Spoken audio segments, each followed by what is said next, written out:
and triple, they crossing off of my list. Got my money and my bitch, that's a check, check, check, check.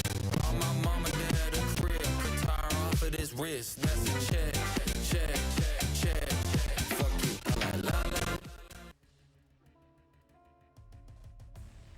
We are back with the grand finals of Zero In. We are back from our little extended break, to say the very least, as things heated up here in the building. But we have one more match. Welcome back to Zero In once again. Welcome back to local host. Welcome back to Philly. My name is Upmine, joined here by Tenric once again. And yes, the long anticipated grand finals is ready for us. It is finally here. These two teams have worked so hard to get here, and at this point, waited so long. So it's so exciting to see who's actually going to be able to take this entire tournament. It's been a long one. It's been an exciting one. It's been a competitive one. More than anything else, though, really, that was the big thing. That was the big takeaway, I think, from a lot of these teams, is that really everyone came to play. There wasn't any sort of jitters, any sort of warm-up that needed to be done. These teams came to play, and they were shooters the whole way through.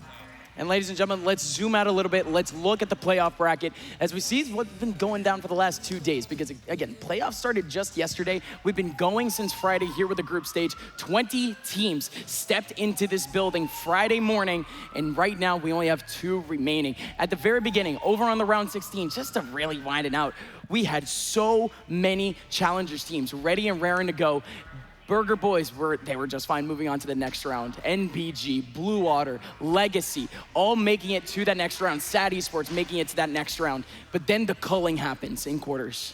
Yeah, those quarterfinals were as brutal as it gets, and a couple of upsets along with a couple of those challengers teams making it through led to the semifinals that we held today.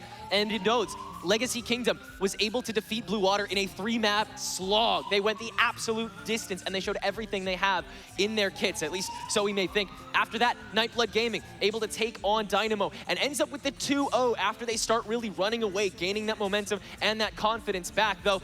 We're back at square one, aren't we? Yes, we are. Teams, plenty of times against each other before, plenty of matchups, plenty of interactions with each other. There is such a deep history with these teams. Absolutely. Folks, let's zoom in on the grand finals.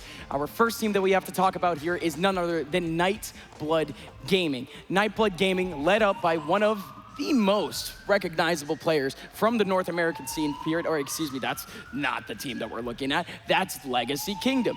So, hey, maybe we might be able to talk about Nightblood Gaming. Maybe we should. Screwface is the name. You already know who it is. Yeah. And just throughout this entire weekend, though, it just has not been Screwface to be that highlight. He's been consistent, don't get me wrong, but it's the newbies on his team that has been able to show up. Exactly, and Screwface has been very vocal about trying to allow that to happen on a wider scale for the rest of Nightblood Gaming. He is more than aware of the level of firepower that this team holds. He just needs to facilitate it well, support it well, and that's what he sees himself as on this team. The ultimate support player, the ultimate flex that's able to just handle anything in a moment's notice. And you notice that with this roster, some absolute shooters. Son of Kar has been one of the most consistent duelists to come out of the tier 2.5 scene in the past year, and Note has been absolutely electric this tournament. Those two fraggers have really taken center stage when it comes to at least the kill feed in this tournament. And this is the one thing that I have been re-emphasizing all weekend. This new generation of North American fraggers is just comprehensive. You're taking guys like Screwface, who is one of the main jets in the North American scene. He's taking a complete backseat on this team, relying on the utility, allowing guys like Note and Son of Kar to be that #1 and #2 option as the fragger. Note has been thriving in that position, being the floater, being the person to be able to react so quickly in the chaos and pick the right options whenever the opportunity just serves him right. Because to be honest here, Note, he has had so many opportunities to frag. You know, it's just because of that play style. NBG, they are in your face a little bit. They're not exactly going to be aggressive, but hey, Nightblood Gaming, they feel the heat in this building. Note feels the heat in this building. And folks, again, our bad. Listen, Screwface took off his shirt. Set the whole dang place on fire.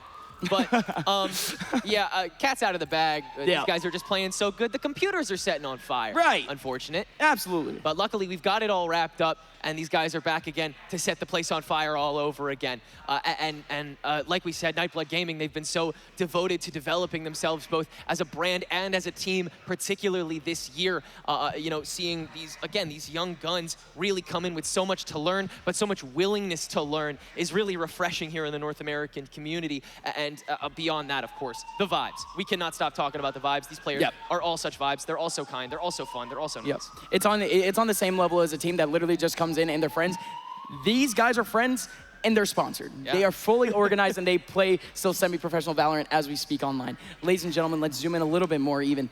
Let's talk about Note once again, because Note, yes, his stats just reflect the success for NBG going into this round, period. There's really no other way to look at it. You can look at Son of Car and the fact that he's been consistent on the first kills, but it has to be the rest of the round that matters. If Son of Car isn't picking up 2-3 frags, it's gonna be Note sweeping up the rest of the round. And this isn't even a joke. Literally nothing can stop this guy at the moment. If you give him a chance to get a singular frag, his head is on that swivel immediately for that second option. We spoke to him earlier on going into this match, talking about how he's honestly kind of been smoking himself a little bit less now in his approaches. He's just sort of frontlining a lot of the time, and it's working. I asked him, how do you feel about that? He was like, I sort of just felt it. I told the team, and they said go crazy. And honestly, that's the way I expected this team to deal with that sort of thing. So the fact that Note is already feeling this mobile going into this match, so excited to see. I wonder how much of a leash he's going to want to put himself on to start things out. Because obviously, again, he is never that first man to swing when it comes to the stack, but he's never far behind. But I also have to think that the leashes on this team, period, are so tight.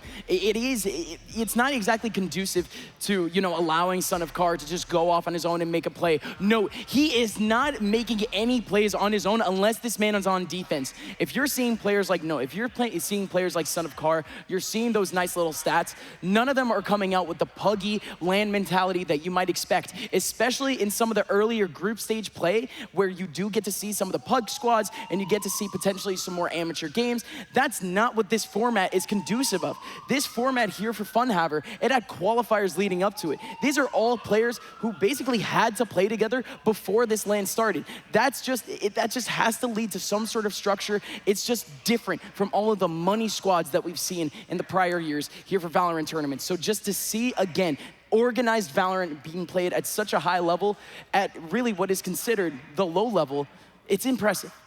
Yeah, it's been really exciting to see the passion from all of these players. I had a chance to catch up with Note going into this matchup. Let's take a look.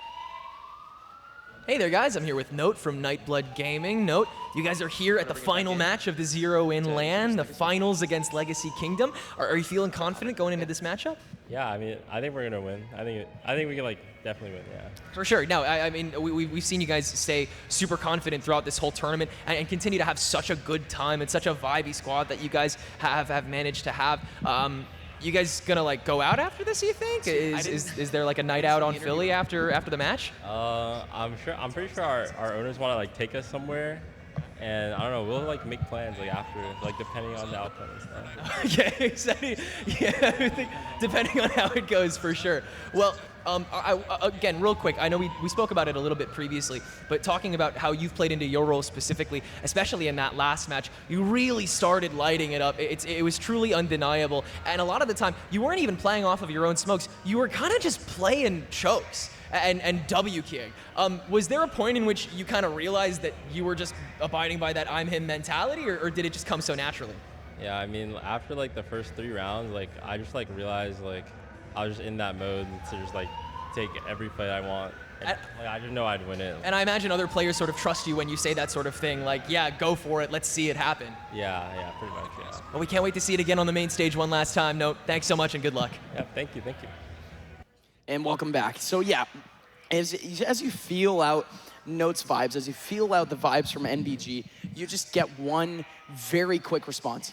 Confidence. Yeah. These guys are confident in each other, confident in just themselves, and that is it's just a different story to a lot of the young players that we have in this building. Yeah, couldn't be more true. It's good that they have those older people there to help teach them how to, you know, properly have that confidence in a setting like this one that is just so competitive and volatile. Let's take a look at those opponents that have a lot of that volatility to manage coming into this with their relative newness compared to Nightblood Gaming. Legacy Kingdom being that next team that they're facing up against in these grand finals. They got that 2-1 victory late, like 1,000 times over, honestly. All of their matches really have been quite close. But coming out of this semis match that they played up against Blue Water, it was such a tight one, excuse me, Dad. But it was such a tight one that that they ended up on top of, and they continue to show such intelligent gameplay, such calculated responses. Absolutely. Again, it has to come down to, of course, they have Muddy as that spear.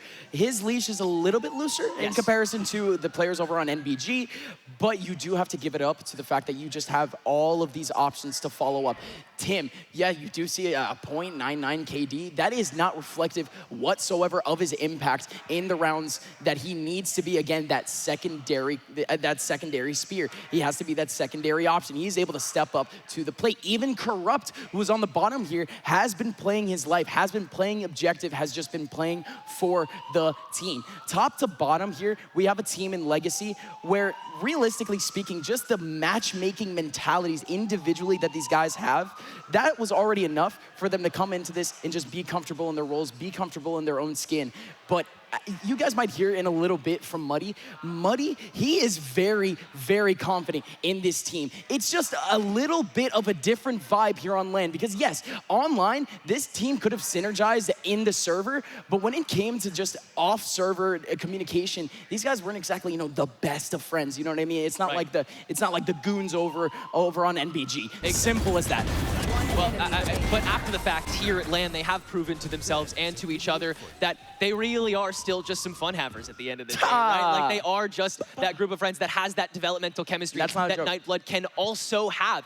Genuinely, the way that they've been able to talk to each other and the way that their communication has shifted over the course of this tournament, that's been really exciting to watch. They've gotten calmer, they've gotten more, a little bit more patient with their calling, and at the end of the day, they've been more confident in these players in those, you know, balls to the wall settings where you're going for those big fights. And of course, like you said, Muddy, the absolute main character of a majority of those fights. Yeah, no, just look at the stats. That's all you need to see. He was on He's top. on one. He was on top of the board for most of the stats coming into the last game too. And again, Muddy proved it so hard in that last game. Hell, Muddy even had a half where he only had 3 kills. This kid, Muddy, I would only like to think that the jitters had to be there, that the stress, the pressure from his team had to be there a little bit, and it just didn't matter. He wakes up in that second half. He still pulls out the 15 kills that is competent enough for the rest of his team that were already hot in that first half to follow up, combine, and lead Legacy to their first grand final run in a LAN. We had a chance to talk to Legacy Kingdom a little bit about how Muddy's role has shifted here at the LAN and how his confidence has grown. Let's take a look. So online, Muddy's kind of like a residential no-comer. Or not really, it's just like he'll talk a lot less, but on LAN, he's just a complete animal. He'll just say everything that he wants. He'll call people bad words when he kills them. Like, he's awesome. He's the Lanimal. He's a Lanimal. He's a Lanimal. Absolute beast. The Lanimal coming out, and I love how these guys are just like, yeah, we had no idea. Like, what is this guy like online? Understated, shy? Dude, wait, dude, it's Chat, is this official. real? That's real, chat. My goodness. I mean, my goodness. Like the way that he's been mobilized is truly unlike anything you really see from a player that's been in his shoes, which is not really that many shoes, right? Like, Muddy does not have that much experience, even in Tier 2 yet. It just doesn't. And yet, the shift that he's taken now that he's just around people that he trusts, that he's comfortable with, something about this setting just gets something out of him, gets the real energy, shows us the true Muddy, and it's really awesome to watch. Awesome. Yeah, it's incredible. But ladies and gentlemen, again, this is still a grand finals. This is still a battle of the minds. So yeah, we put up some patch notes, but let's see what the minds of the server have for us in the form of Corrupt alongside Screwface. Because to me, again, when I talk about Corrupt, this guy has just been playing good, smart Valorant. It might not reflect in the stats, but it's the same thing with Screwface. Screwface has been taking that more tactical approach, but at the end of the day, he is Screwface. He's still going to be able to frag whenever his util is expended, whenever his role is just done, whenever he's already led the cavalry into the the right direction. And again, you could see that in the fact that Screwface still very much has some of the top score lines, has some of the top stat lines throughout this entire tournament. Corrupt, again, still coming up big, still being consistent, regardless of leading this really a young, inexperienced team. It's kind of funny, after we got to speak to both of these guys about how they're approaching that level of IGLing where on a whim, on a dime, they're willing to try to go for those frags, but at the end of the day, they're kind of fine with letting everyone else take a lot of the reins. Yeah. When we spoke to Screwface about it, he was like, I'm fine with taking those kills, but I would rather let that front line have it. Meanwhile, Corrupt saying, I'll play that intelligent Valorant, but I'm hungry for more. I want to prove that I'm a better aimer as well. Ladies and gentlemen, we have our maps, we have the battlegrounds for us for that little showcase. Corrode and Lotus going first. Yeah, Corrode starting things out again for Nightblood Gaming's pick after the ban of Icebox. That's where they'll default to. And after that, we'll head to Lotus, where actually I think Legacy ended up picking Corrode, or unless the order is off, but then it would be Legacy that picked Lotus. Yeah, it's a little off. Yeah. So, okay, yeah, Legacy picking that Lotus, that's completely understandable with that open space that they've been willing to take. They've already been very dominant on that map. So understandable opening picks, and then we'll head to Ascent to finish things out. Yeah. Honestly, not too much out of the ordinary, not too much unexpected coming from these vetoes. No, especially from these two teams. Icebox being banned out immediately by NBG. I don't exactly know if that's right. That had to be potentially Legacy. I don't want to imagine that Nightblood Gaming banned out a map that they went 7-2 on. Yeah, they looked really good, like really willing to fight here on Icebox. So I can only guess that it was Haven. Yeah, that's it. Yeah. Anyway, regardless, we are going to be starting out on Corrode, and then heading over to those remaining two maps. Yes, absolutely. Confirmed. But the first team to get those first two maps takes it home. Yes. We gotta decide who we think it's gonna be. I already know who I want. You already know who you want. Yeah, I think I do. Like Nightblood Gaming has been just so good lately. Yep. There's no, No. I guess there are other ways to put it, but really the firepower has been such a standout performance lately, especially on that main stage, and you just can't deny the chemistry that this team has. I really think in this kind of environment, it gets you so far. Absolutely, and again, for this Nightblood Gaming team, the experience is just gonna have to come up big in this sort of game. The adaptations for this team, regardless of whether or not it's going to be a hot start or a slow start, we're going to be seeing Nightblood Gaming go with the flow of the game very consistently. And again, if you just want a good read on how a game is going, just look at how slow or how fast NBG is approaching something, because again, they have that right read, at least to me so far in this tournament. And again, it's hard to argue that, I think, but however, the high end for Legacy, it is simply there. It is simply there. Muddy has simply been the best tournament that, the best player so far, the best player left in this tournament. But Muddy, at the end of the day, if he is still able to just have the rest of his team focusing on him, focusing that utility, funneling that utility around that buddy system once again, it's hard for me to see how this team is, they're still going to falter if they just have those highlight moments. Because once they get those 1 or 2 big rounds, NBG will see that adaptation. But I still do think that the minds here on Legacy can catch up just with the interaction to interaction. But now, can I say confidently that that's going to be the whole game? I really don't think so. Exactly. It's so many little things that Legacy does right, and ultimately, when it builds up enough, they're able to take the victory, but it takes so much along the way, and if they're out-fragged at any given moment, it really seems like they're fighting an uphill battle despite that. Regardless, like you said, such intelligent players, especially in their mid-rounding and in those one-on-one interactions that players have with each other. Legacy feels so comfortable adapting to those specific situations. So if they can re-isolate Nightblood Gaming, pull them actually to a playstyle that left them a little bit weaker in this tournament until they decided to coagulate a little bit better, then I think that Legacy is going to start out this match really strong, particularly on Corrode, where they already looked so disgusting, so fast, so decisive.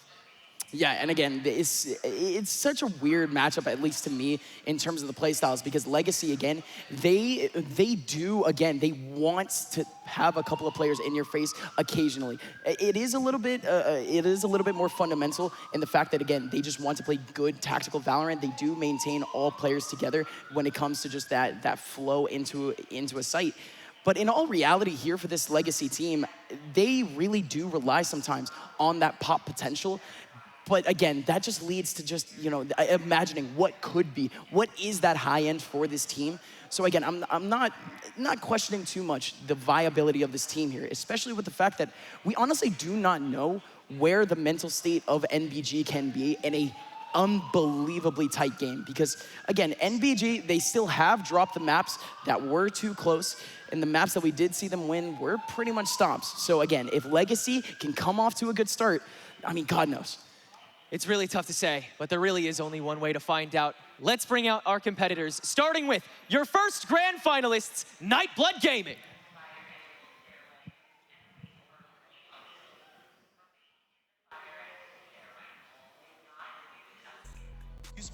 Introducing Smiley. Doesn't look very smiley to me. Plenty of reason to smile making it to grand finals. But up next, it's none other than Son of Car.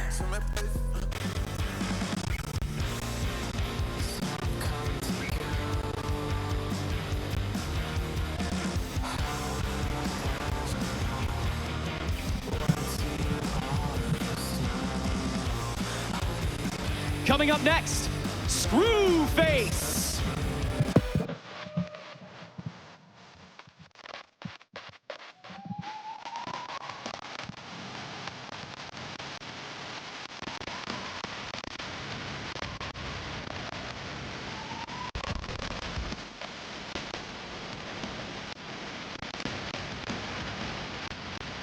Next up, no!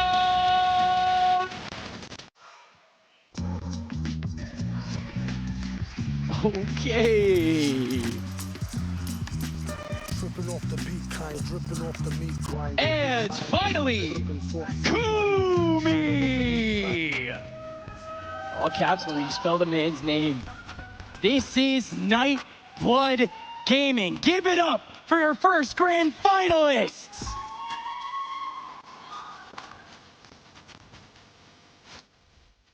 Here comes Legacy. Out first, it's Money!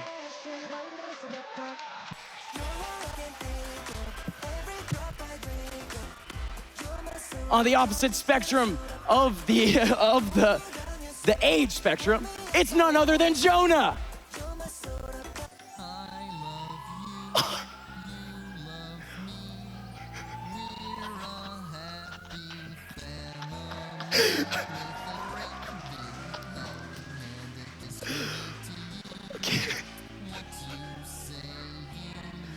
Cool, calm, collected, corrupt.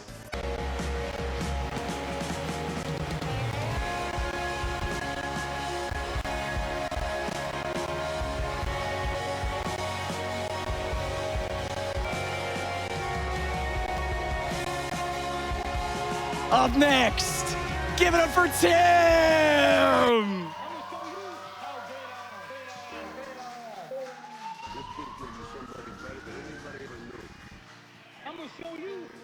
Last but not least, it's Blast!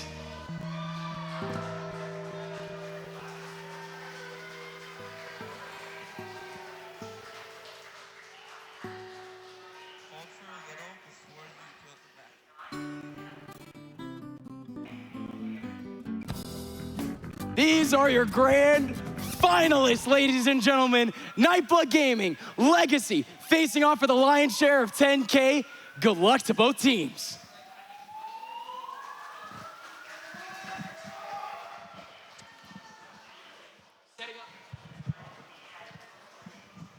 Teams preparing to take on such a monumental match. So much at stake here. And we've heard it from multiple players before. There's something about a LAN that gives you that extra tier of bragging rights. Absolutely. That extra bit of glory, and obviously, that extra bit of change.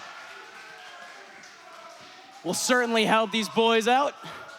Gotta get the DoorDash funds, the Uber Eats funds for dang sure. Again, Nightblood Gaming, Legacy, stepping into these two very young rosters, not only in age, but of course, in just how long they've actually been together. Both of these teams, in a very quick amount of time, have been able to turn around development into potential success. Both of these teams have ended up firmly into the tier 2 of North American Valorant, and now find themselves for their first real opportunity at some cash. This is where they're meant to be, and they all know it. Months of build-up, preparation, And this could be one of many rewards you get to reap. At least for the future here, you're looking at players like Muddy. You're looking at players like Tim. You're looking at players like Son of Car. You're looking at players like Kumi. You're looking at players like Note. These guys have not had the same opportunities that the veterans have had on LAN, and they have still made the same impact that the legends behind them have made. And here are your agents. We start on Corrode. Legacy and MVG are ready. Legacy with the composition we got to see on them earlier today here on this map. Muddy's Waylay looks beautiful on those disjoints, and the double controller from Tim and Corrupt is very formidable. But on the other side, Nightblood Gaming look to be fully aggressive. An Ascent composition with the only difference being that extra smoker in Clove taken up by Note, while Kumi gonna head to that Omen instead of the classic Sentinel choice. A risky decision for a map that is still not completely unlocked, but one that many teams have worked well with in the past to deter those openers to sites. Yeah, it's a bold move, Tenric. Let's see if it works out for them. I'm so serious. This is just a bold pick here from Nightblood Gaming, simply because on the Sentinel, you can leave that man as an anchor. If there's ever a passion call for you guys to make, for you to stack 3 players over towards the other side of the map, for you to stack 1 in the mid side, again, you're just not gonna have that confident of an anchor on that other side of the map. Ladies and gentlemen, grand finals of Zero In are starting right now. Corrupt already taking on a bit of damage. 25 HP down. Nightblood Gaming spreading themselves out thin a little bit throughout this map. 2 over towards the B side and a couple over in A. Corrupt refusing to make the early call to have reinforcements come in, understanding that Nightblood can still go browsing. And another damage trade goes negative against Blast. Already that pool looking dire for Legacy Kingdom as they'll have to ladder up their trades a little bit differently now. It's Jonah's turn to take a little bit of chip along the way as Nightblood continue to find those moments. Now comes the full stack on top of the smoke, and Car converts for 2, but no immediate follow-up. Blast can reset. Standing ahead. It's not exactly your classic Sentinel either. Chamber here with not a lot of options. It's really just the ability to go back into the flowchart, go back further and further into sight in a very quick fashion, readjust yourself to have the right angle to take on the rest of the opponents coming into sight. Chamber is gonna have to be real mobile if they're gonna maintain this player on their own as that anchor I was talking about earlier. But the action is not going towards the Chamber, it's going towards the Viper. Paranoia below, Corrupt able to go for the drop down for a free trade, at least to deter, but do you make that call when these players are still so far out? No, instead, just launch that snake bite and duck for cover. Wait for Nightblood to re-extend. Not ready yet. Revealing Beautiful area. recon. Corrupt's not gonna be able to do anything about it. 1 bullet's gonna be able to do it, and that's exactly it. Still a good chance here for Legacy! As Jonah, sharp as ever, 1 HP, he survives. What a start for Legacy. Slow it down, y'all. We just got this party started, right? Wild. That is unbelievable work from Jonah, who will unfortunately take a little bit too much extra. Did he fall? Maybe we should have gotten off the cameras a little bit later. No way. But regardless, No way. taking that first win from Legacy Kingdom, the immaculate patience that whole way through, while still holding the corners that they were continuously losing. The re-up on top of that opening angle was everything. Amazing map management to start us out. Again, you see why this team has done so well on this map out the game. Yeah, coast-to-coast work, already off the pistol round, but that's kind of what you have to expect. Not a lot of pressure from the mid side coming out from the defensive side. The attackers were given those lanes. At the end of the day, as long as they had presence on the other side of the map, as long as they had some sort of eye that the B main was open, that drop back with how scary a Chamber is, with how scary those fast rotations might just be, with a waylay in the hands of Legacy Kingdom, Nightblood Gaming made the right, or excuse me, Legacy Kingdom. They were the ones who ended up winning it out. There's no such thing as a club in that situation. But anyways, Nightblood Gaming, they did make the right decision in that situation. I'm confusing myself at the moment. But folks, there's not much to really talk about in this round either. Of course, it is gonna be the classics, mostly coming in for Nightblood Gaming, but Son of Car stepping up with the Marshall. He'll try and make some extra headway here, but we're already up on the boxes, so yeah, Muddy's gonna be able to quick. Can't hit those opening shots either, and that'll be basically the only opportunity Nightblood gets this round. Quick start here for Legacy Kingdom again, able to wrap up these rounds in a nice little bow. Follow-up not nearly as dangerous as the pistol, which they were continuously clawing at air to get back at. But now, the onus is on Nightblood Gaming. Let's hear what they have to say as they try to take this bonus. And Chamber hard anchor A. I think this round, we play to create a little bit of mid uncertainty, and we push Chamber off the line and end A to start them like overstacking, okay? And we're gonna abuse their B later on in the half. How do you want to do it? I think you guys just hold the space together as a 2-man, and then like if he doesn't give it to you, just leave Jaden on the line, and you come back mid. Jaden, just high low. Like instead, like once you get to the pixel, just crouch. Yeah. Now we still smoke mid as well. Yeah, it's mid smoke. Yeah, 3 smokes every round. Revealing area. Hold the smoke. Alright, you can grab. I'm gonna leave you, Jaden. Blinded. Leaving good. Yeah.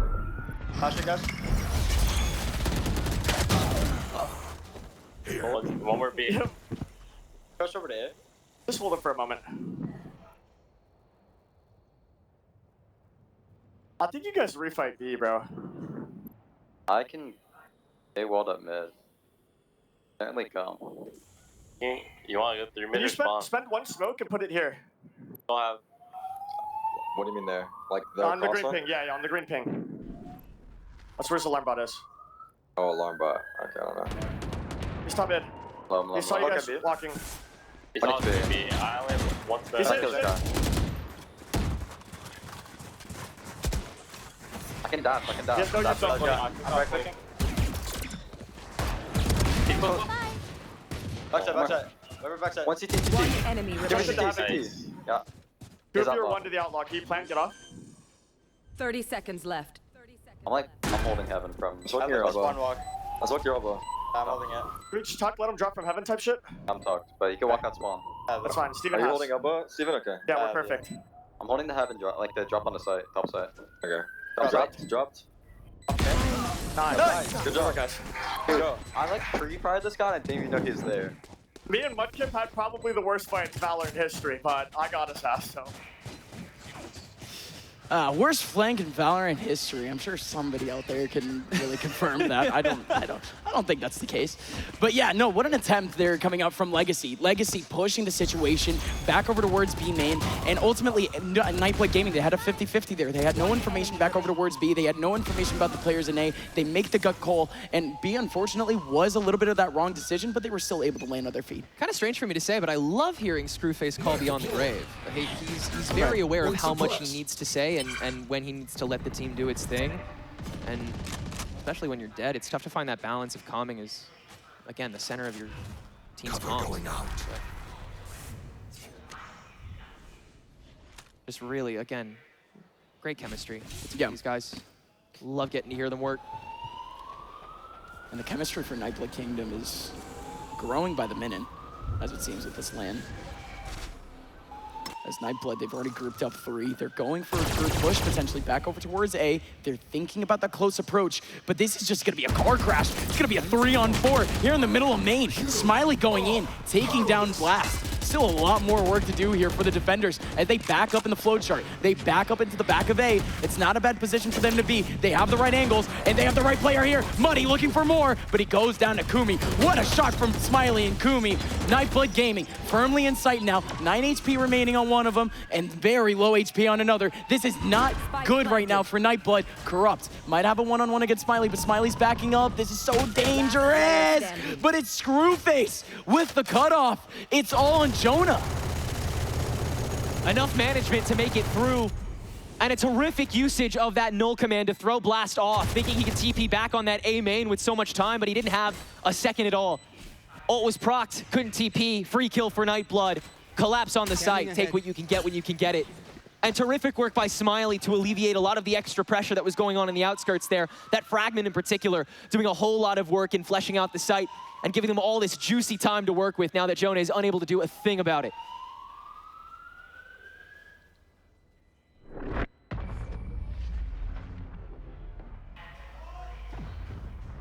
And BG. As affirming the rounds, Legacy Kingdom might have had the right idea going back over towards A main, but it's good stuff here. You already These see two Blast teams switching battling up here.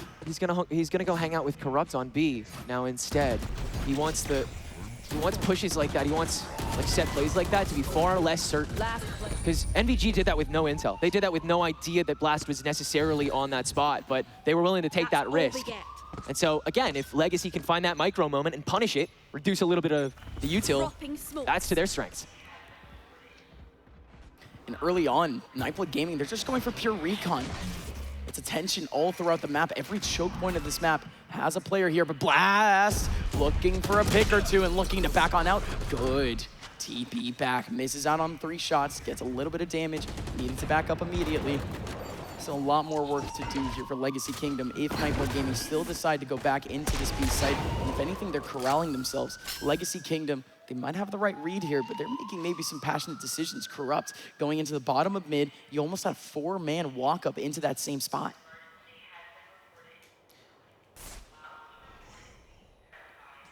Corrupt, good reason to play confidently on top of this screen. Doing it early with the Sheriff. Feels inconsequential enough while still conditioning. Again, Legacy Kingdom finding the moments to be able to do all of the right things even when they're in those losing positions. Still though, Nightblood, optimized as can be. Wow, checking, but Corrupt double down and then screen to protect him. No spray is able to cover, and now the snake bite to continue to drive that stake in. Legacy can completely reset from here. I mean, incredible Corrupt. Gets his 2 and backs out. Legacy Kingdom playing for the win in a round where they just shouldn't be. Here comes Blast. Blast in the mid side, getting the information. Still has a couple of bullets in the sidearm. And he's actually going in to be the headhunter. Looking for a pixel or 2. He's walking into a smoke, potentially into a one-on-one. Nightblood Gaming establishing themselves back over towards mid. But this spot here from the Glove, it's so important. Close corner, and he's the only one available. Nightblood have a huge disjoint potential here. Oh, it's all on Note now. Note striking down on 1. Still has a lot more to go. Still good on Blast. Tries to run away and still revives. He's gonna be fine. It's time. For a little bit now. Note makes it around the corner. Corrupt still able to catch him. But like you said, the time is ticking. Son of Car able to find Corrupt. Legacy Kingdom still not firmly into sight just yet. Still no way that they can walk onto the spike. Kumi covers it up, and so does Son of Car. A tremendous way to both guarantee that round early on before necessitating the fights, and at the same time, a good way to start cycling that ultimate in the first place. Note saying, I'll get this in 3 more rounds anyway. Let me just go kill. And he's able to hold that position. Legacy is a little too unready for it. And Note finds a follow-up on top of that. Able to doubly pressure, force Corrupt to reveal himself on the backstab once he goes back to that wall. I mean, that is tremendous value from a disjointed, not dead yet. Note, just taking these tools, putting the square in the round hole. Revealing area. It goes in the square hole. Nightblood Gaming. I'm sorry, I just. No, you're good. I just word associated, I'm sorry. No, that's. I'm fun having it. I was gonna do that stim if you didn't, so. No, okay, awesome. Same wavelength, look at that. Dude, we should start a podcast or something. The Uprec podcast, is No, that? that's awful. No, 10 mine. 10 mine. Don't just say my name. Why not? Why not? Muddy's very close. This is odd from him. And this is Tim here that has to potentially get this first contact. It's gonna prepare Muddy to start the move on Tim. Still not catching the pixels that he wants. Son of Car still has an angle technically, but Muddy is not showing a face yet, and he's in such an off angle, getting closer and closer to try to exec with the Paranoia. Paranoia is there. There goes the movement. And Muddy immediately just goes back. He's just there for the info, but his teammate goes down. Muddy needs to collect the pieces. Able to get one. Looking for a little bit more. Up around the corner. He does not care. It's all Muddy for now, but he's only able to get 2. Beautiful work from Smiley. Smiley 30 seconds returning back into form in this map so far, but still has a lot more work to do. It's a 2-on-2 retake. Such weird guardrails to set up mid-round, but Screwface immediately ducking back, and Legacy Kingdom timing just feels a little off this time around. Jonah now having to clutch it up with this Odin, and on top of the spike door, we've already seen Nightblood swing this so well. Smiley with the first flashbang though, and it'll force his hand, but Screwface with that rotating backstab will finally make it happen, and Nightblood starting to build that momentum. Yeah, again, just such an awkward situation with Muddy around the corner waiting. He tried to maximize too. I'm not sure if he was like suffocated into that corner early on and then just didn't want to get out because he wasn't sure how many were in link. But for him to like meld that into artificial intel by running in first and going for that refract. Empty pressure. That lets him double up on the fight again. Just swing that corner again while forcing that extra bit of util to be placed to flush him out. And he did that beautifully. Twice over, in fact. Still though, The ladder still went Nightblood's way. It wasn't enough to get over the line, just right behind it. Oh, Corrupt looking for some more Sheriff heroics. There goes Son of Car, dashing back into sight. He's looking for a second angle, but he's not going to be able to find it. Legacy Kingdom firmly thinned out in this round so far, but the rotation is there. It's very quick. 4 players back over towards Link, 2 of them needing to back out, back into spawn, but Screwface already has the angle. This crossfire here from Nightblood Gaming is still very important. The economy battle is still important. Looking for the proper cycle against such weak guns. Nightblood don't want to spend, but don't want to lose. Legacy Kingdom, they're fine with just getting what they get. Muddy with that saturate just slows them down, but nothing more. And so Nightblood will hold on to 4 rifles exiting round 7 here without necessarily really touching mid at all, funnily enough. It's just been holding those lanes and then a couple stiff walks up mid to try and go for pinches, but it's really been just a portal. Yep, no, it's not exactly it's not an approach that they're trying to make. It's not a monitor that they're trying to have not a win in the con. early round. No, I mean, not for now. Yeah, no. Not for now. If Legacy can make it a win con, then I think that's the perfect way to sort of, you know, build this defense for them. If you're able to corral NBG into mid off of like the first 30 seconds, like if Blast scares them away enough, if Corrupt doesn't necessarily use his bite or his orb like early, like if he still has some fuel in the tank and there's maybe like 45 seconds left, then I feel like Nightblood's gonna be really forced to try and actually go for this full-fledged fight, and you can put the brakes on that so easily, especially with Muddy. Yeah, it is. Oh, whoa. The passion is there. I mean, this is what you want to see. I mean, this is such a young roster. I can only imagine how they take this sort of passion, how they take this sort of pressure on LAN. Jonas 6 has been here before, for sure. Same thing with Blast. But the rest of these players, it might just be the wake-up call they need. Once again, a map that this team in particular has shown us that they absolutely excel. Such a terrific individual and group understanding of how to function for these pushes. But still on the defense, you've got to find those stoppers. In Legacy Kingdom, they are all too prone to going for interruptions first and full stops later. But Muddy has a full stop right here if he doesn't get flashed by Smiley, and he turns that into a 3-piece. Legacy bulldozed in seconds. And unbelievable. I mean, somehow 3 kills end up coming out there for Nightblood Gaming. On the back of Smiley, picking up the 2, but that is just such a cheeky setup for Legacy Kingdom to go for with guns. That's all you really have to say. That sort of setup, you would love to see that on a little bit of a force, on a little bit of a half buy, coming out with the SMGs. Show me Raccoon doing that. Absolutely. You know? Yeah. Are you asking like ChatGPT, just like, hey, show me Raccoon doing that? Hey, show me a picture of Raccoon holding shotgun real quick. Wait, somebody do that, please. It doesn't, I couldn't agree with you more. It genuinely doesn't feel like something that should be used on a full buy outside of that screen. Such a committal play so early into a round where committal flops like destroy your chances of winning the game. Now your off's gone too. Yeah, unbelievable. This is a little catastrophic, I'm not gonna lie. It's a pure disaster. And this is where I was talking about earlier in terms of Nightblood, in terms of the adjustments, whether it be the extreme end of the spectrum, which is, do they get overconfident, do they overheat, or is it, you know, are they able to adjust? Are they able to play up or play down to their players, to their opponent's level? And at least for right now, I think the answer was already there with some of the listen-ins that we've heard from Screwface saying to them, like, hey, go for it, but do not overheat. This player, again, has been sort of the mitigator for what could be overheating, for what could be overconfidence from this team. Legacy Kingdom hoping for a bit of a miracle in some of these rounds, because at least in this round alone, they're just not going to have a traditional chance. Son of Car coming around somehow, taking away Muddy. Blast not making the call. And Son of Car is going to isolate one, but hates him. Has himself the hero rifle, only able to get 2 out of it. And they should be able to go for the revive, right? But Jonas 6 is a front, fracking away, but he goes away. Some good lead work done again by Legacy Kingdom, but again, with those ecos, you feel them really clawing at whatever offense or like crosses they can get away with, and it was Blast this time that was tucked into that Link box corner. Again, trying to let Tim get that free swing off with the hero rifle, but again, at the end of the day. An incomplete puzzle. Nightblood Gaming, fully set for the remainder of this half, no doubt about that.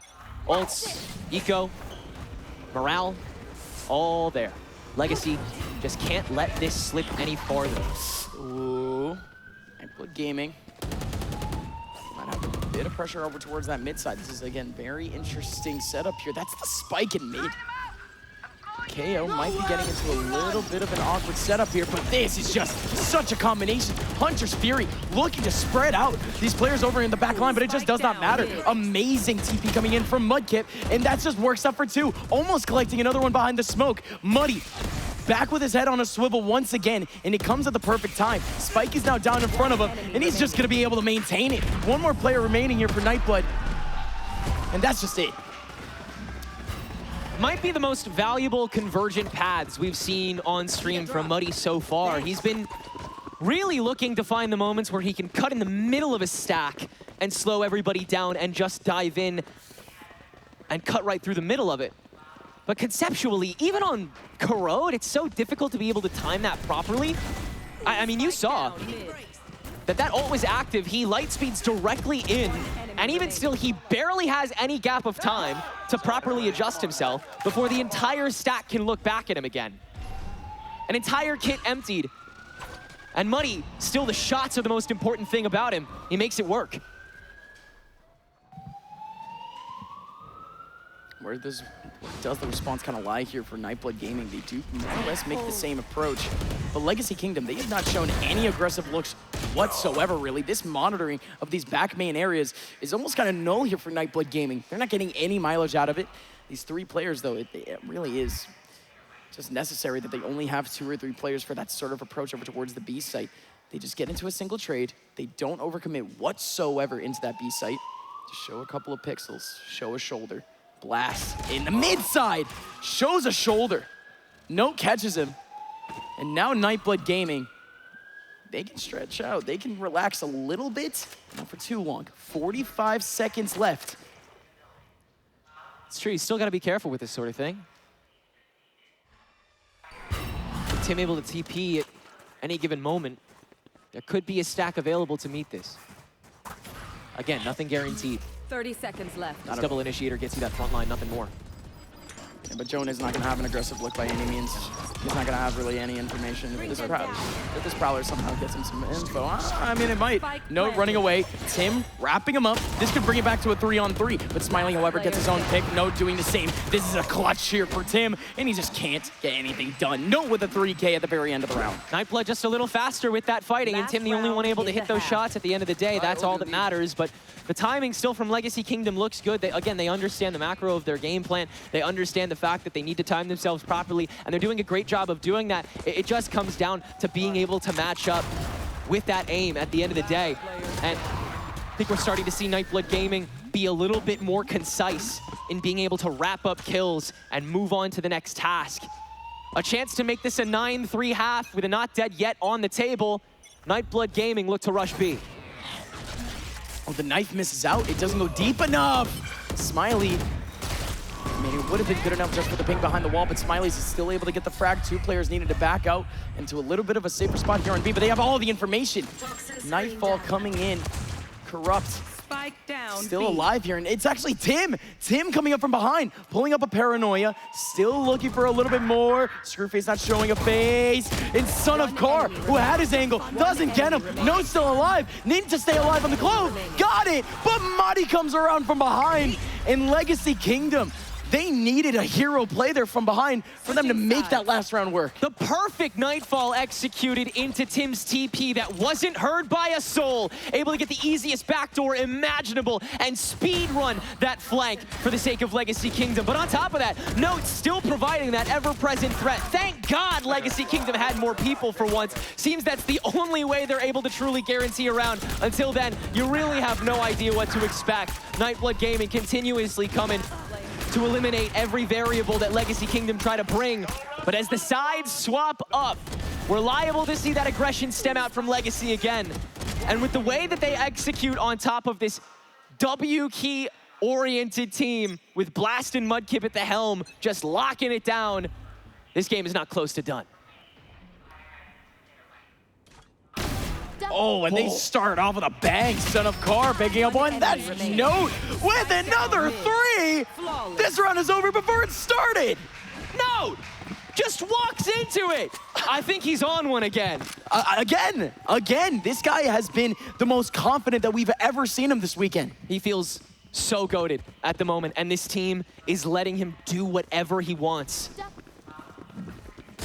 Just on a roll, and again, just off the pistol. You wanted to see something different there from the attackers. I mean, here's just the part. We had so much just lack of aggression basically coming out from that defensive side in the last half. But still, Legacy Kingdom, this team, whenever they did pull out that aggression, it was punished almost immediately. It just did not matter. Oh! Son of Car and the rest of Nightblood Gaming chipping away bit by bit at these sites. Back when they were on the attacking side, it looked calculated. It looked composed. At the end of the day, there was no consistent look for Legacy Kingdom for them to be able to take away any rounds. And here on the attack side, it's looking like the same. Again, these are the pistols, so can't give it too much credence. But Son of Car, once again heating up. Smiley's gonna have an eye on the action here, and Smiley is having a heater of a map. Smiley on the one-on-one. This control is there on this site. A plant could come in here for Legacy Kingdom just so they can get those credits back up. But that hope is basically over. Muddy is looking for an individual frag on the other side of the map. He's gonna be able to get himself an orb, try to frag out 1 or 2 picks just to hit the economy of Nightblood. And Muddy takes away 1, and that's just it. A great exclamation point for Nightblood to stick on top of that round, but Legacy Kingdom, they're known to be able to factorialize. Let's see if they can turn that exclamation point into some scaling for themselves in the bonus. Don't worry. No, you have good impact, Jade. You killed their whole team on pistol. Do the B push off the knife. I need a different gun. Hard, sure. Like, do I need to be B gun? Jaden, come take your No, you can go ahead. Okay. Oh. You can probably, I would box angle this round, Give me okay, if I was you. Heard. Wait, am I here? No, you're mid. Oh, You okay. can just push. Yeah. Give me the smoke, Jade. Give me the normal smoke on the ground. Then come Push with them, Yeah. go with them. I'll push you with him. I can flash crushing. Call it. Yeah, flash it, so. Flashing 3, 2, 1. It's heavy A right now, heavy A right now. Could be I'm on the leaving link, car. maybe.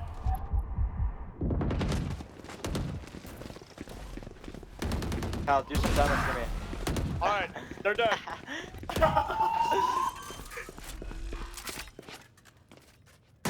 Listen, you guys should play for damage here. Yeah. And maybe if you could save my Odin, that would like genuinely be huge for my econ. Yeah, Bala. Here, take it. Oh, yeah, hold it. It's still hit. That's the Jacko.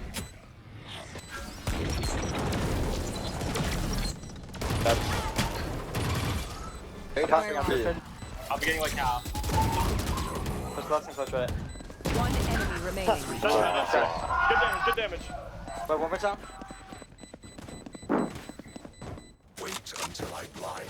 I don't have all many yet. Yeah. From a Legacy perspective, that of course, that could not have gone more right. You had the Waylay coming in, collecting up that information, and in that alone, NBG, they just couldn't go back on that idea. Yes, in theory, they could have had that really long rotation, but here on Corrode, you really do not know if that cutoff from the mid side is gonna go down, and that they just got caught in their own trap. Legacy, they execute, it ends up working out onto what was an NBG team that might have just overinvested a little bit too much into A main, but a new round now and a new chance. Son of Car steps up and takes down Muddy. Corrupt, he has his own frag over towards A, and that's gonna be a control, at least for now. There's gonna be the Cascade coming in from the Clove alongside the Jet. 2 players holding up the site, holding up the middle of the actual bomb plant. Nightblood Gaming, they're gonna have a bit of action. No, taking on 1, but only 1. Revives to get themselves back into sight. Oh, Legacy Kingdom, they start to scratch their heads. They're starting to spread out a little bit, but no one's really gonna run into them. Nightblood Gaming, they can still wait, but Blast, he finds an opportunity, but Son of Car consistent once again, sweeping away the last two. Really seems like all Note has to do is just use his ultimate, and Legacy Kingdom suddenly become incapable of understanding how to react properly. They spread thin. They still had a minute to go. It could have been a nice plan B to just go for that snake towards mid, a risky opportunity, but hey, so is going against Note when his only chance of staying alive is to go kill you. And somehow he still finds one before fully expiring. Again, tremendous value gained when it wasn't even necessary for him to, though I'm sure Carr is very thankful that he only had to grab that last. There. And now, Nightblood Gaming, they have themselves at least a little bit more of a different look coming up from Legacy Kingdom. They have been harassing the A side a little bit, but here comes mid, and actually Money finds himself a little free interaction over towards top mid, and Nightblood Gaming, they haven't exactly been ones to even fight this area to begin with. They've been holding off the extremities, so having that first pick is not exactly characteristic. There goes Kumi. Kumi picking up the kill on to Blast. That was so calm and collected from Kumi. Well done from Kumi. And that play alone brings it back to a 3-on-3, but Muddy, shocking Smiley, and shocking Note. Last player alive is Son of Carr. He needs a 1-on-3, and he already has one of 3. Gun here. Rest of the site reduced. And Muddy continuing to catch Nightblood Gaming with util open. Again, just wanting to fight. Planted. Where are you? Well, he'll get it. Carr on the way with this rifle in hand. Knives available too. Updraft to boot. A lot of ways to manage this two-pronged fight. But Legacy will have stuff cycled back in, that haunt available to cycle on smoke. So how far does Carr decide to push to start this out?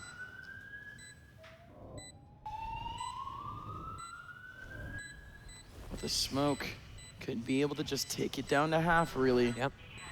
Pronounce realistically. And oh, he almost isolates the 1-on-1. There goes 2. Spraying in from Muddy. Here comes Son of Carr. No chance against Jonah. Jonah peeks the corner and strikes him away. Yeah, he can count, unfortunate, but a really great attempt there by Carr to try to recover the round after, once again, early mid-punish led to a good ladder there.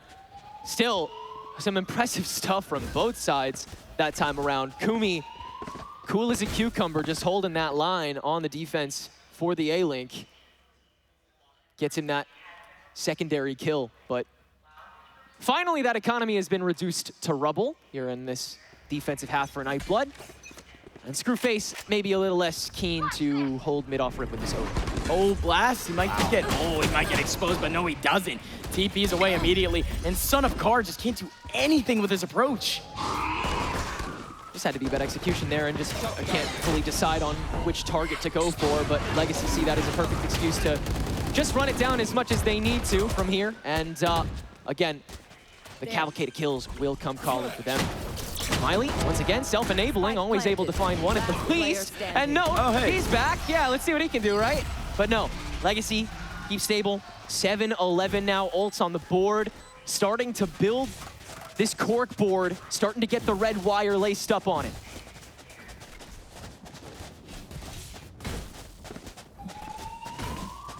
It's just interesting here. The last time that we really saw an overwhelming win from this team, it had to come off of the early information off the waylay. How willing here is going to be Muddy to try to get into that defensive side once again, just to get that temporary piece of information. Nightblood Gaming, they should be playing a lot more conservative because, of course, they do have the rifles. 5 ultis, too. Blaster's going to use this TDF in order to negate some of the creds he has to buy.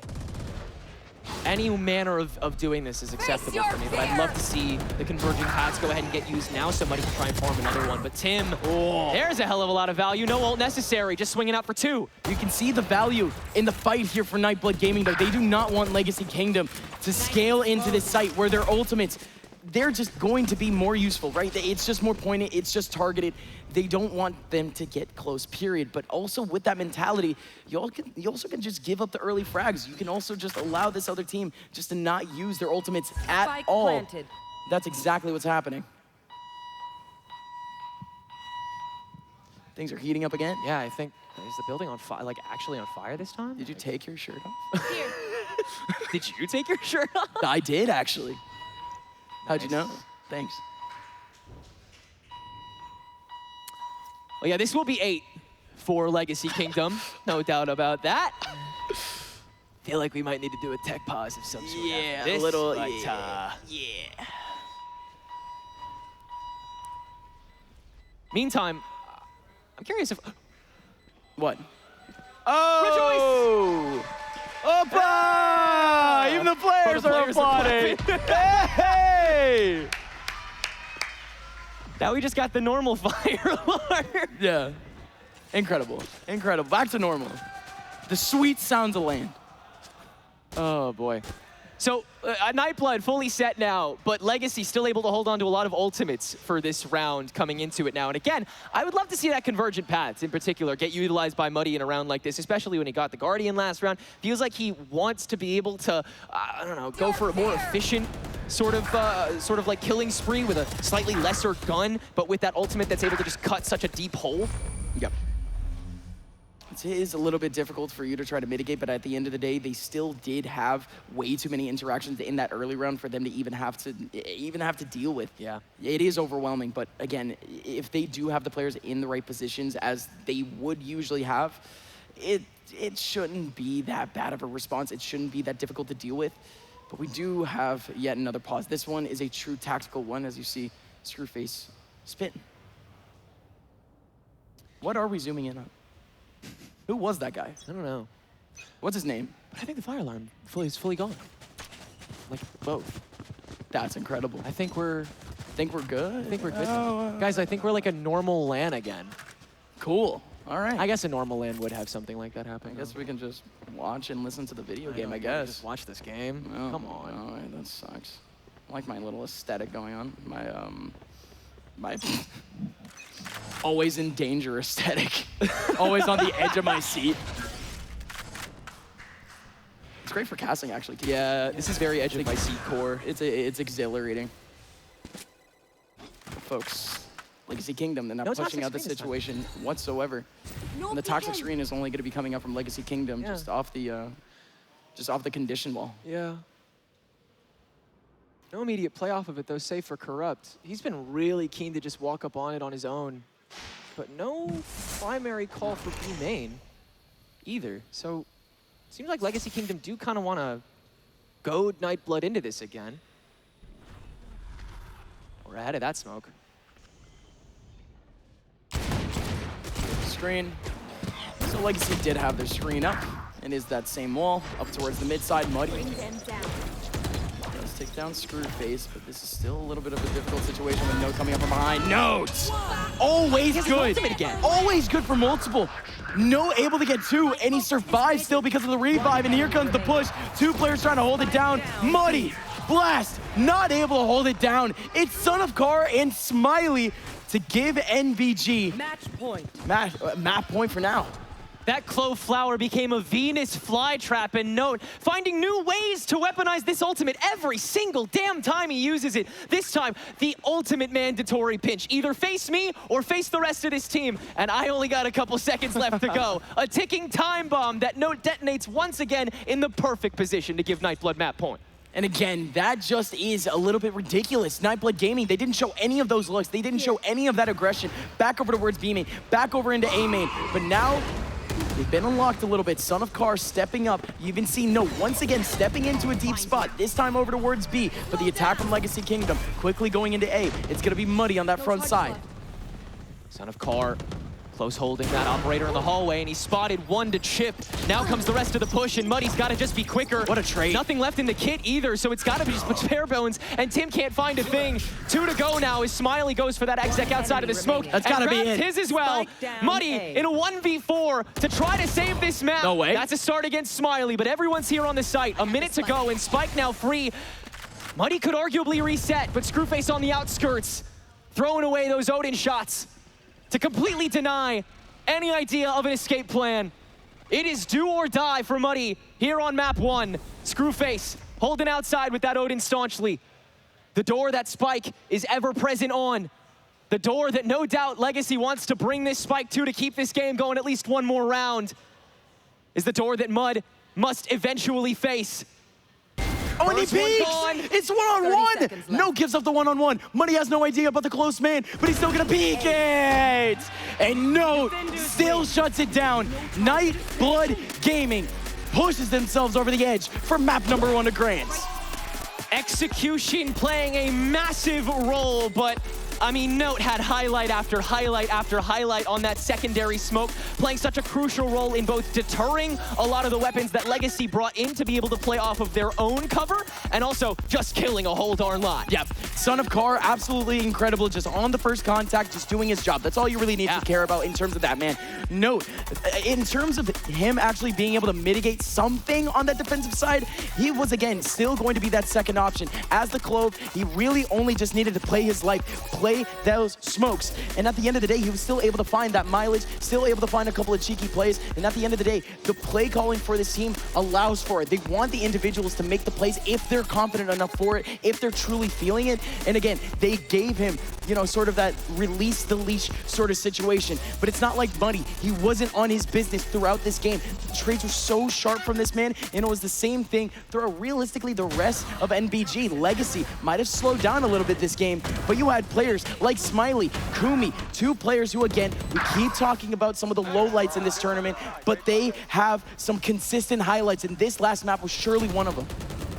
Only one more map Nightblood needs to take the title of Zero in LAN champions after a stellar performance to start us out here.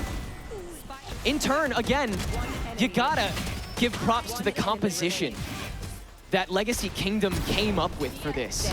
I still think Muddy might be playing the best Waylay on this map that I have ever seen, regardless of how little enabling was able to actually happen for him this time around. I can't lie, he was a little choked a lot of the time, but that's primarily because of this kid. God, he just got in your way as that sixth man every third round somehow. Yeah.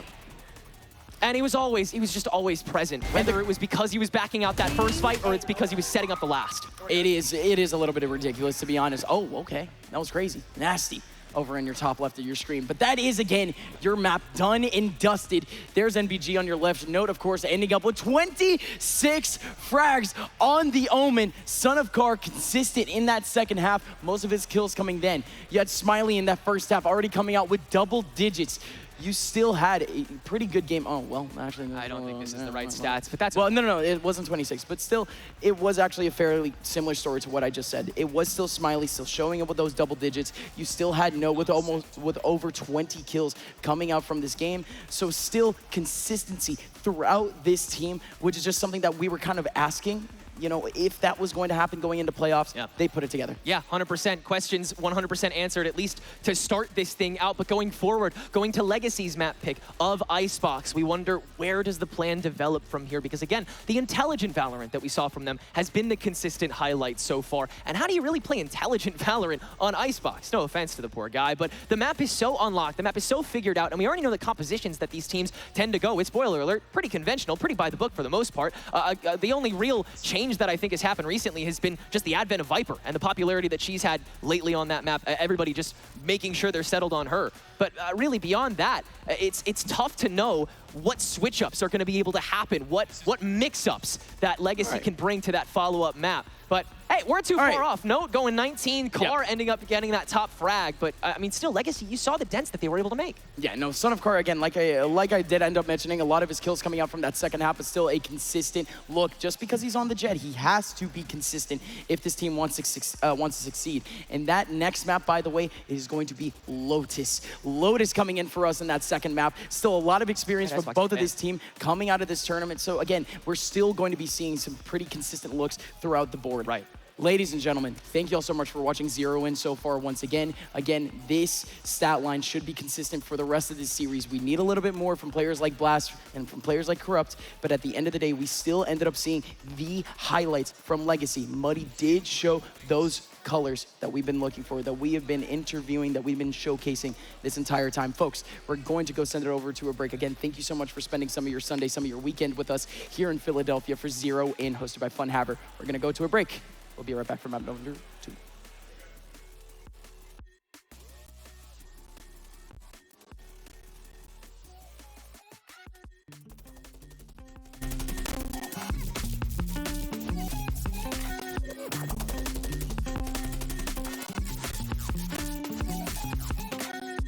Stop staring, be quiet.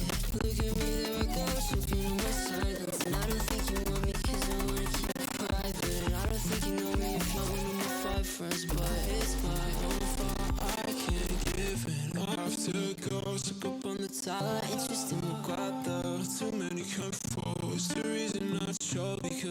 shy, and I wanna show my face sometimes. And I got trouble looking people in the eye, 'cause when I do I just forget off. And when I do it I'ma feel like I'ma die.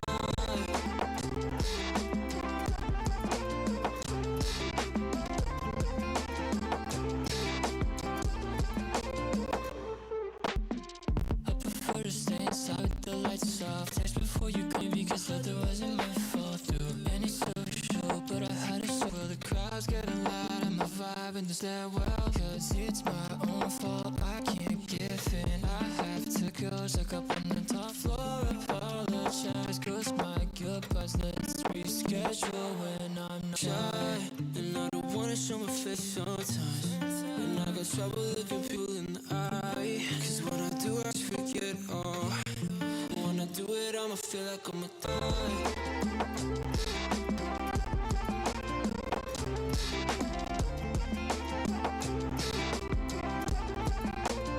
When I'm dead and gone, I hope you're there to share my story. If you hear this song, no, it's not you, it's me. I'm sorry, I don't wanna be the reason why you make this little lie. What's the point of having pointless conversations for one night? 'Cause I'm shy, never wanna show my face on. And I got trouble looking people in the eye, 'cause when I do I just forget and when I do it I'ma feel like I'ma die. I never wanna show my face sometimes. And I got trouble looking people in the eye, 'cause when I do I just forget off. And when I do it I'ma feel like I'll die.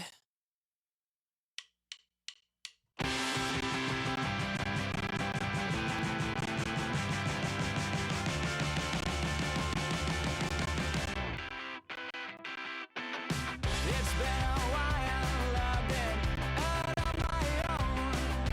I get a little anxious when you call me on the phone. Somebody said that it fades away, but in the intro it was hard to see that way. It's been a while, I've been out on my own. I'm in denial about living life alone. I don't like afraid I can't keep it together anyway. When every page is in disarray, I think we'll be okay. I said I don't like change, but I'm not afraid I can't keep it together anyway. When every page is in disarray, I think we'll be okay that way.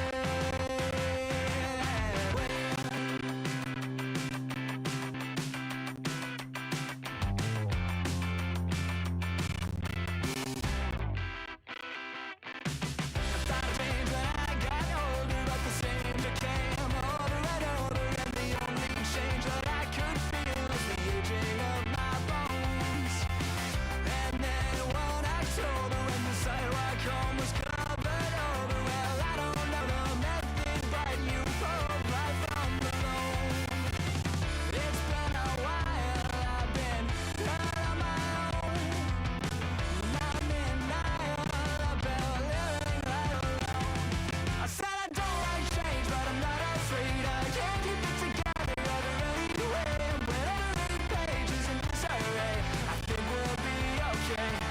I said I don't like change, but I'm not afraid I can't keep it together anyway. When every page is in disarray, I think we'll be okay that way.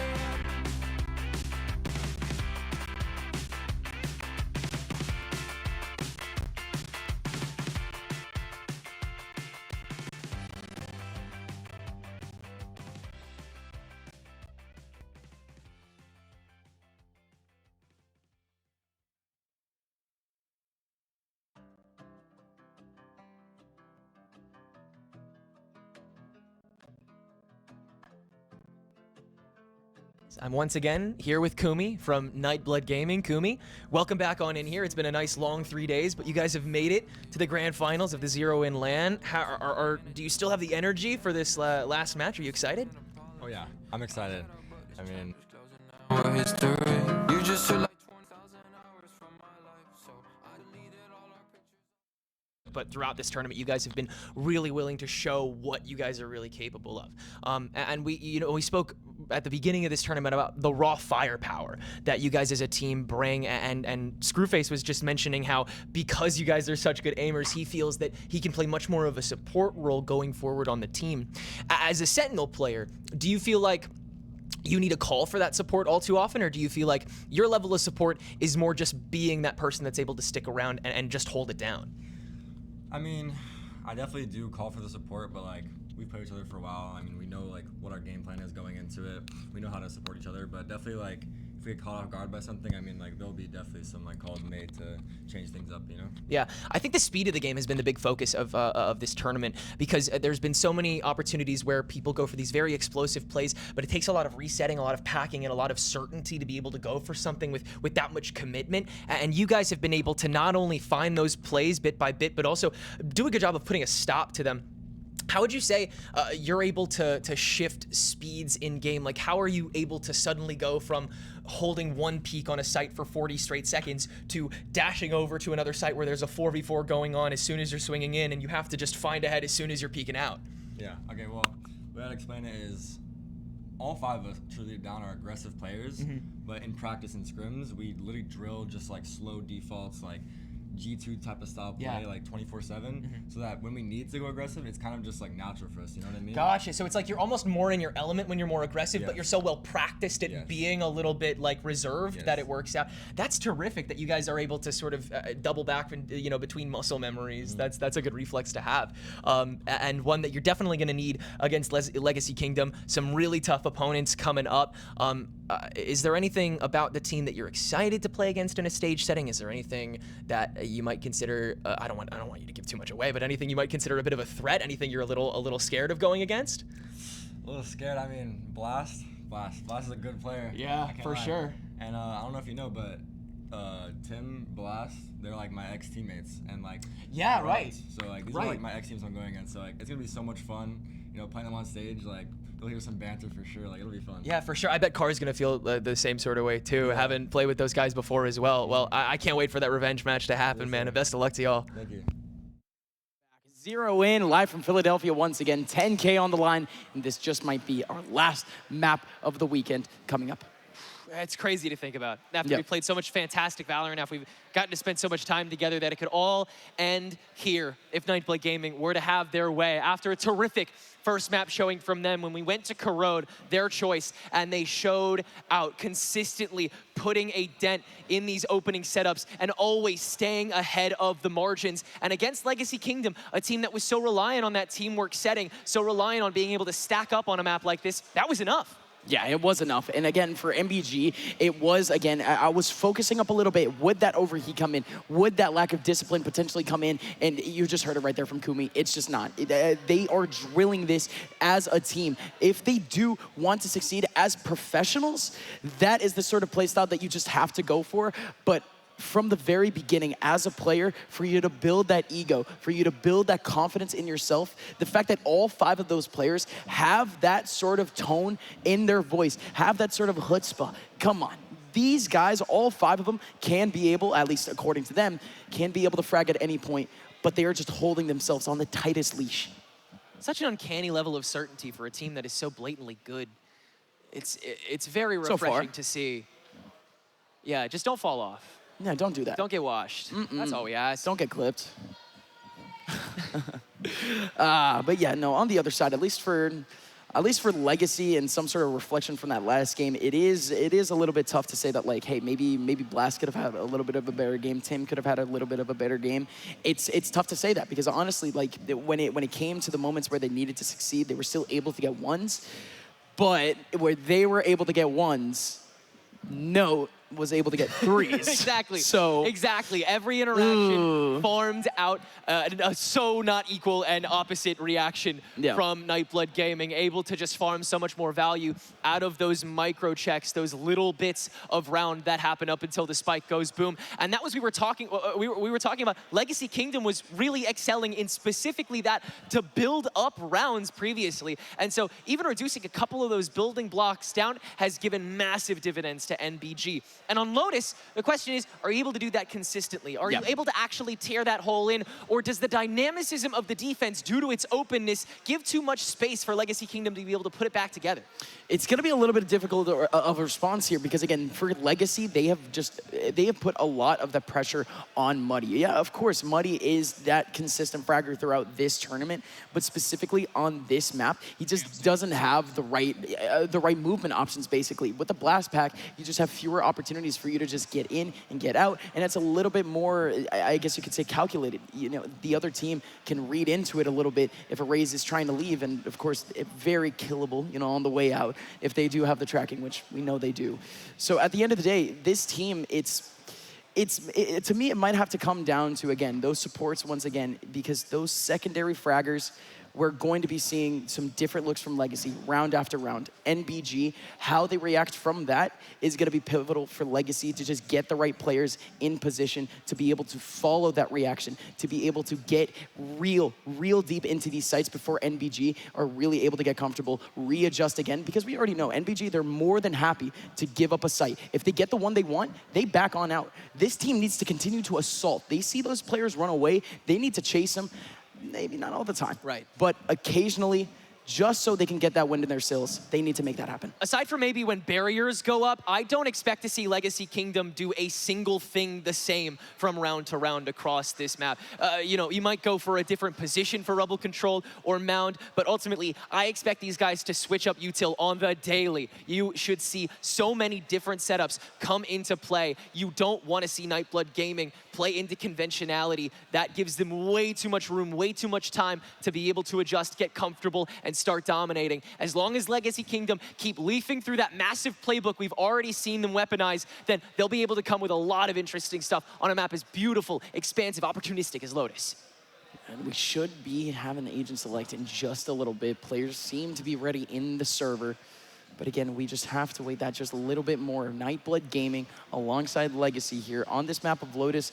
Both teams have been very consistent, but it's been the players that you kind of lesser expect from both of these teams that have been able to step up more consistently on this map, purely because, again, that Raze pick is just, it's just that little bit more difficult for you to just get in the right position early on in these rounds. And again, we've seen a great effect on this map specifically from the two Omens. Note, of course, we expect him to step up, but Tim on this map, he gets unlocked. He's been absolutely unreal, particularly on that BC choke line. He's been so consistent at just being able to hold waterfall corners and go completely undeterred.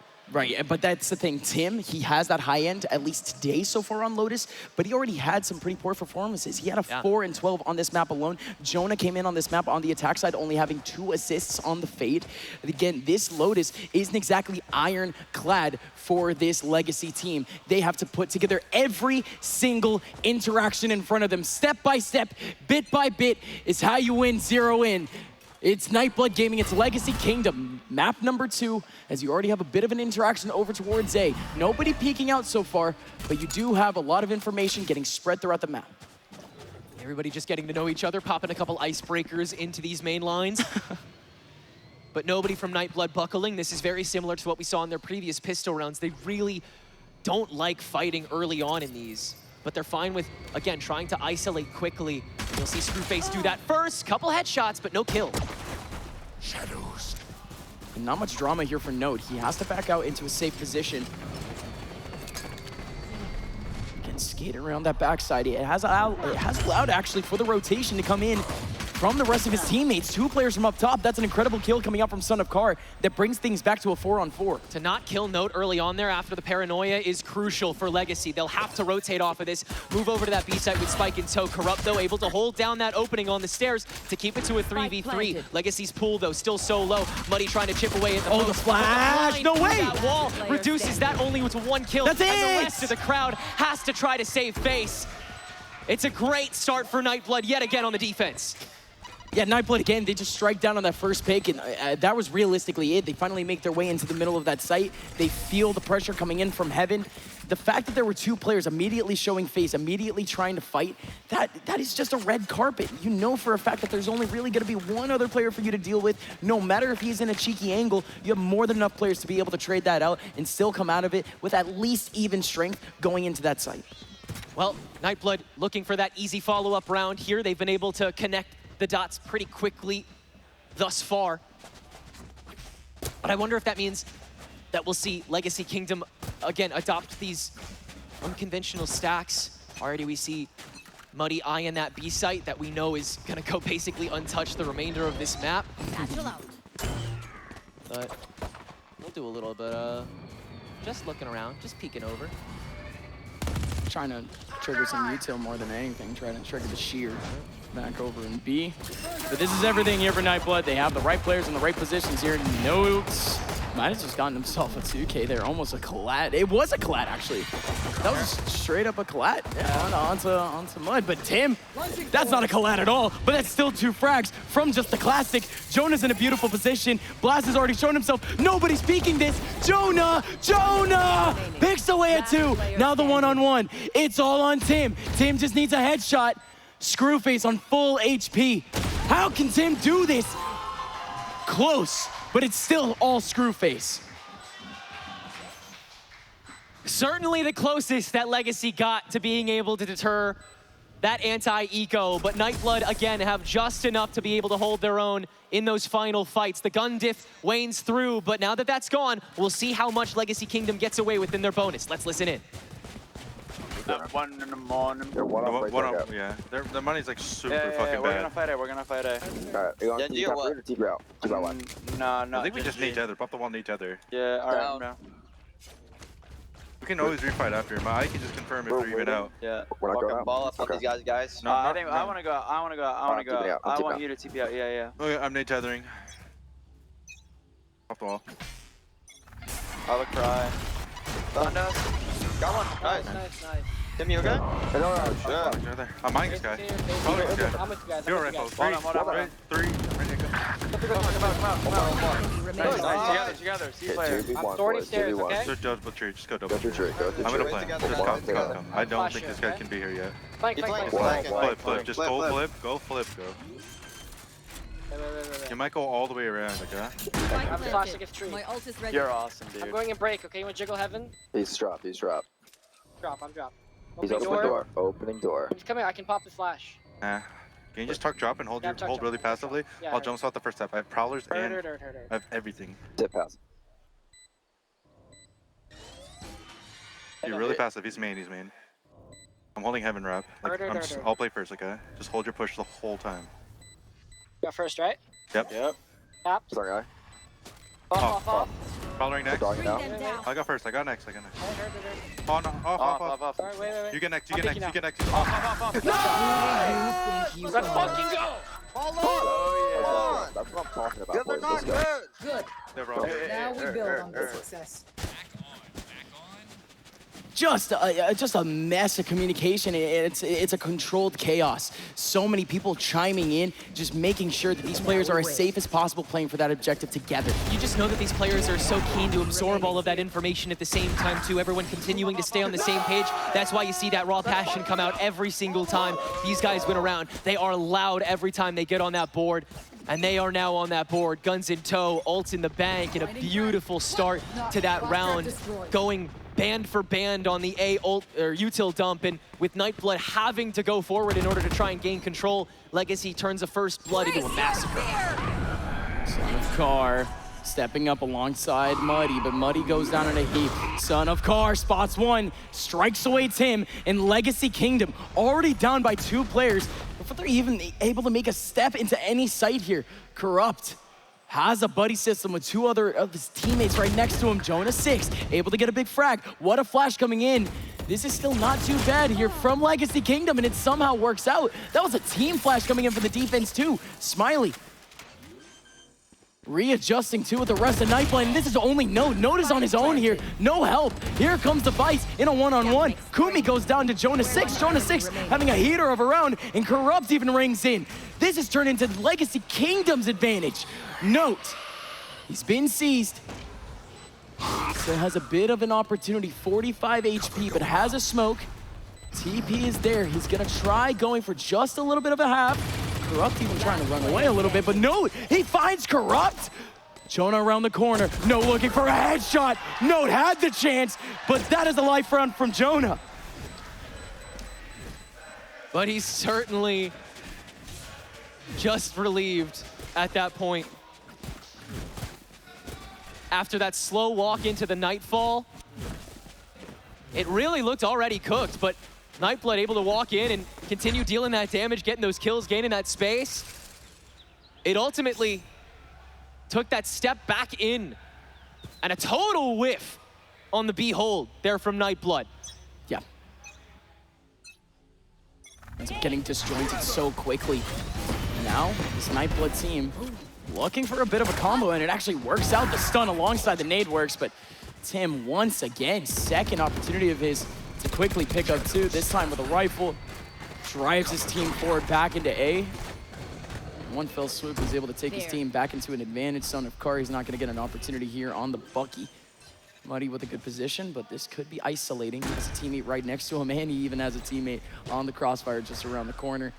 This is going to be a bit of a meat grinder here for Nightblood Gaming. They do step up. Kumi's able to get one kill. Nobody else able to get that trade. So, okay, Nightblood Gaming, they're actually able to take away at the economy. Whoa, Tim. Good fight. Whoa, whoa, whoa. No gets another kill.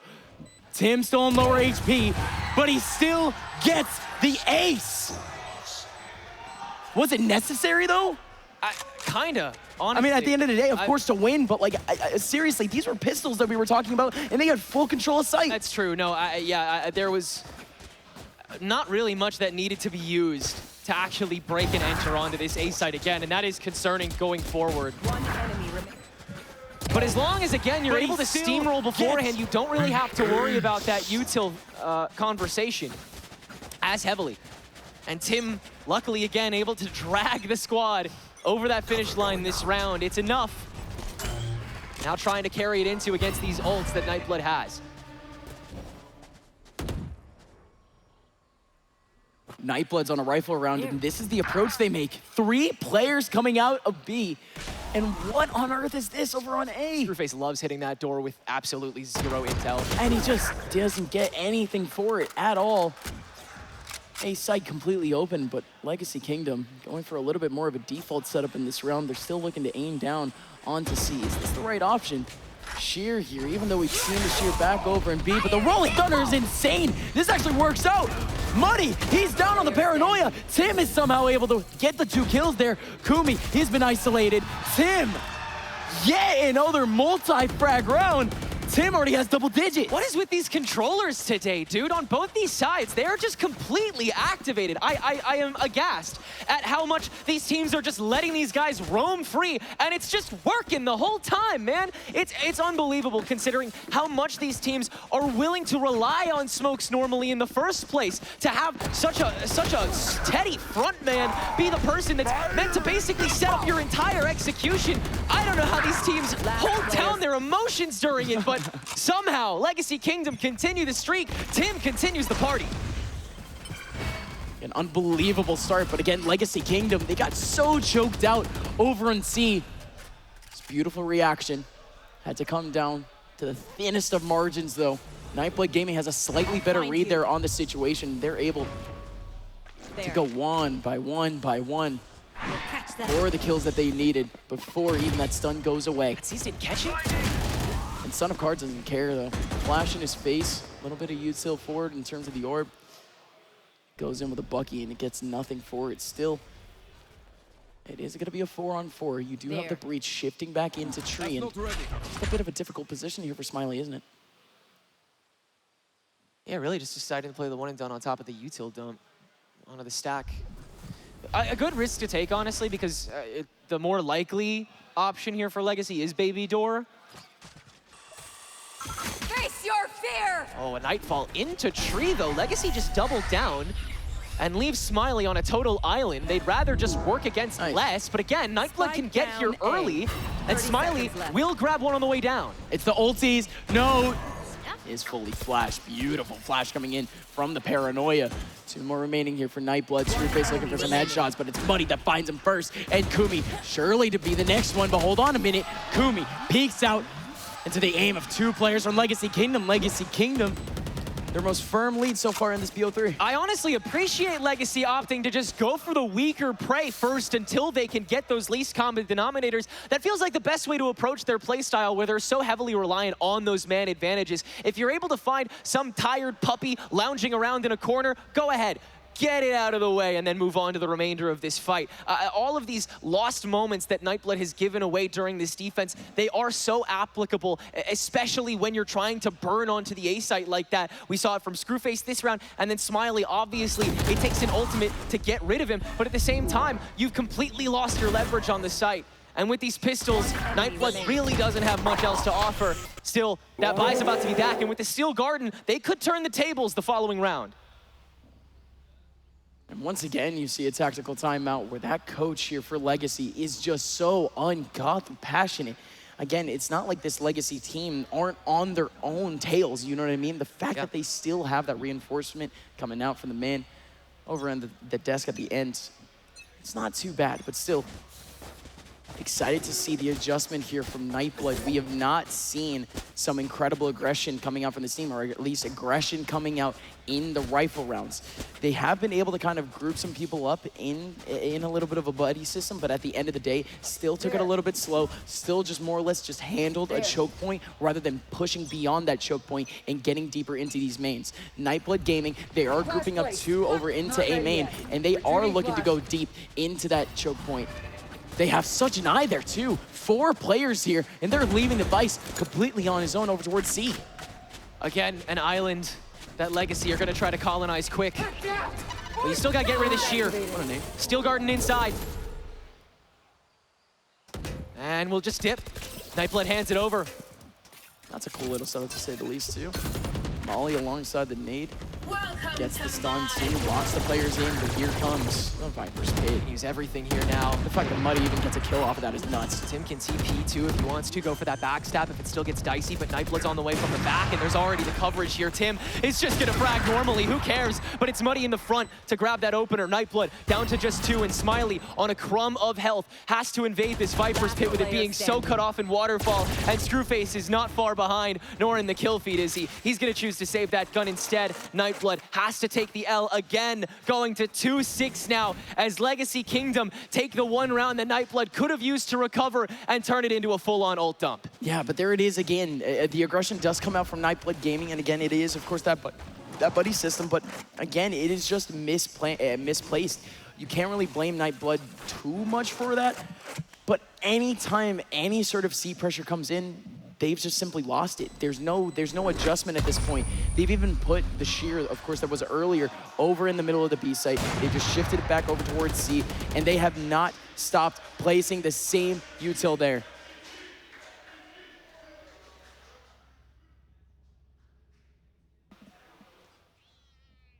So, coming into this following round for Nightblood, still a fragmented defense. If you dole out any extra resources to that C site to help out, perhaps, I don't know, getting, what, Screwface on that side? It's really tough to decide who you throw in. Maybe Note on top of Mound to start. That's exactly what they'll do, actually. Yep, no, fantastic. So Note at least has the back out option. He could be able to TP back, and not only that, but he still even has a little one-way in front of him. 3 players over towards A, and this is a strong group of 3 to have. Corrupt able to get a big kill on the Son of Car. This is going to be the one-on-one on Smiley, and that's the all-important one-on-one that clears away the front side presence. Screwface from above, able to get 1, looking for a couple more headshots, even pulls out a haunt. That's not just going to be, the C's. It's not enough though. Only able to get 1 kill out of that interaction. These 2 players still only have pistols for Nightblood Gaming. So it's not exactly that intense of a situation. Kumi stepping in, and he's going to get taken down. Note, it's the same exact situation, but they have no idea that Note ended up playing that position back over in A main, or back over in C main. The thing is though, they have no idea. They have no idea if there was a lurker potentially back over towards spawn that could have been able to see that smoke. But let's see if they try to pull off that cheeky play once again, because I did like that look. It's a good way to start neutral fights when you're losing rubble so consistently. And Nightblood, unfortunately, I mean, the snowball has rolled, so you're not really able to generate much presence there permanently. A little more of a minimal approach is necessary for that C site. Let's go. But now that the guns are back, Legacy Kingdom would love to go to the place where you need a little something heavier. lot of ults that Nightblood have at their disposal, though. So if anything, they can play the stall game. And Son of Car, no stranger to throwing these pain shells out nice and early. Gonna be a way to get Screwface in a little closer on top of that Odin. That prompts the showstopper, and Nightblood immediately disperse. Tremendous bait to drain the full ult bank. I mean, if there was ever a time, though, for Nightblood Gaming to play the playstyle that they've been playing basically throughout this entire half, you know, stack these players up on the extremities of this map, you know, basically abandon actually playing for the sites, just going in deep. And then whenever, of course, if that first interaction just doesn't go right, you have so much space behind you to retreat, to be able to reset yourselves. And with that reset would come the combination of the ultimates. Nightblood Gaming,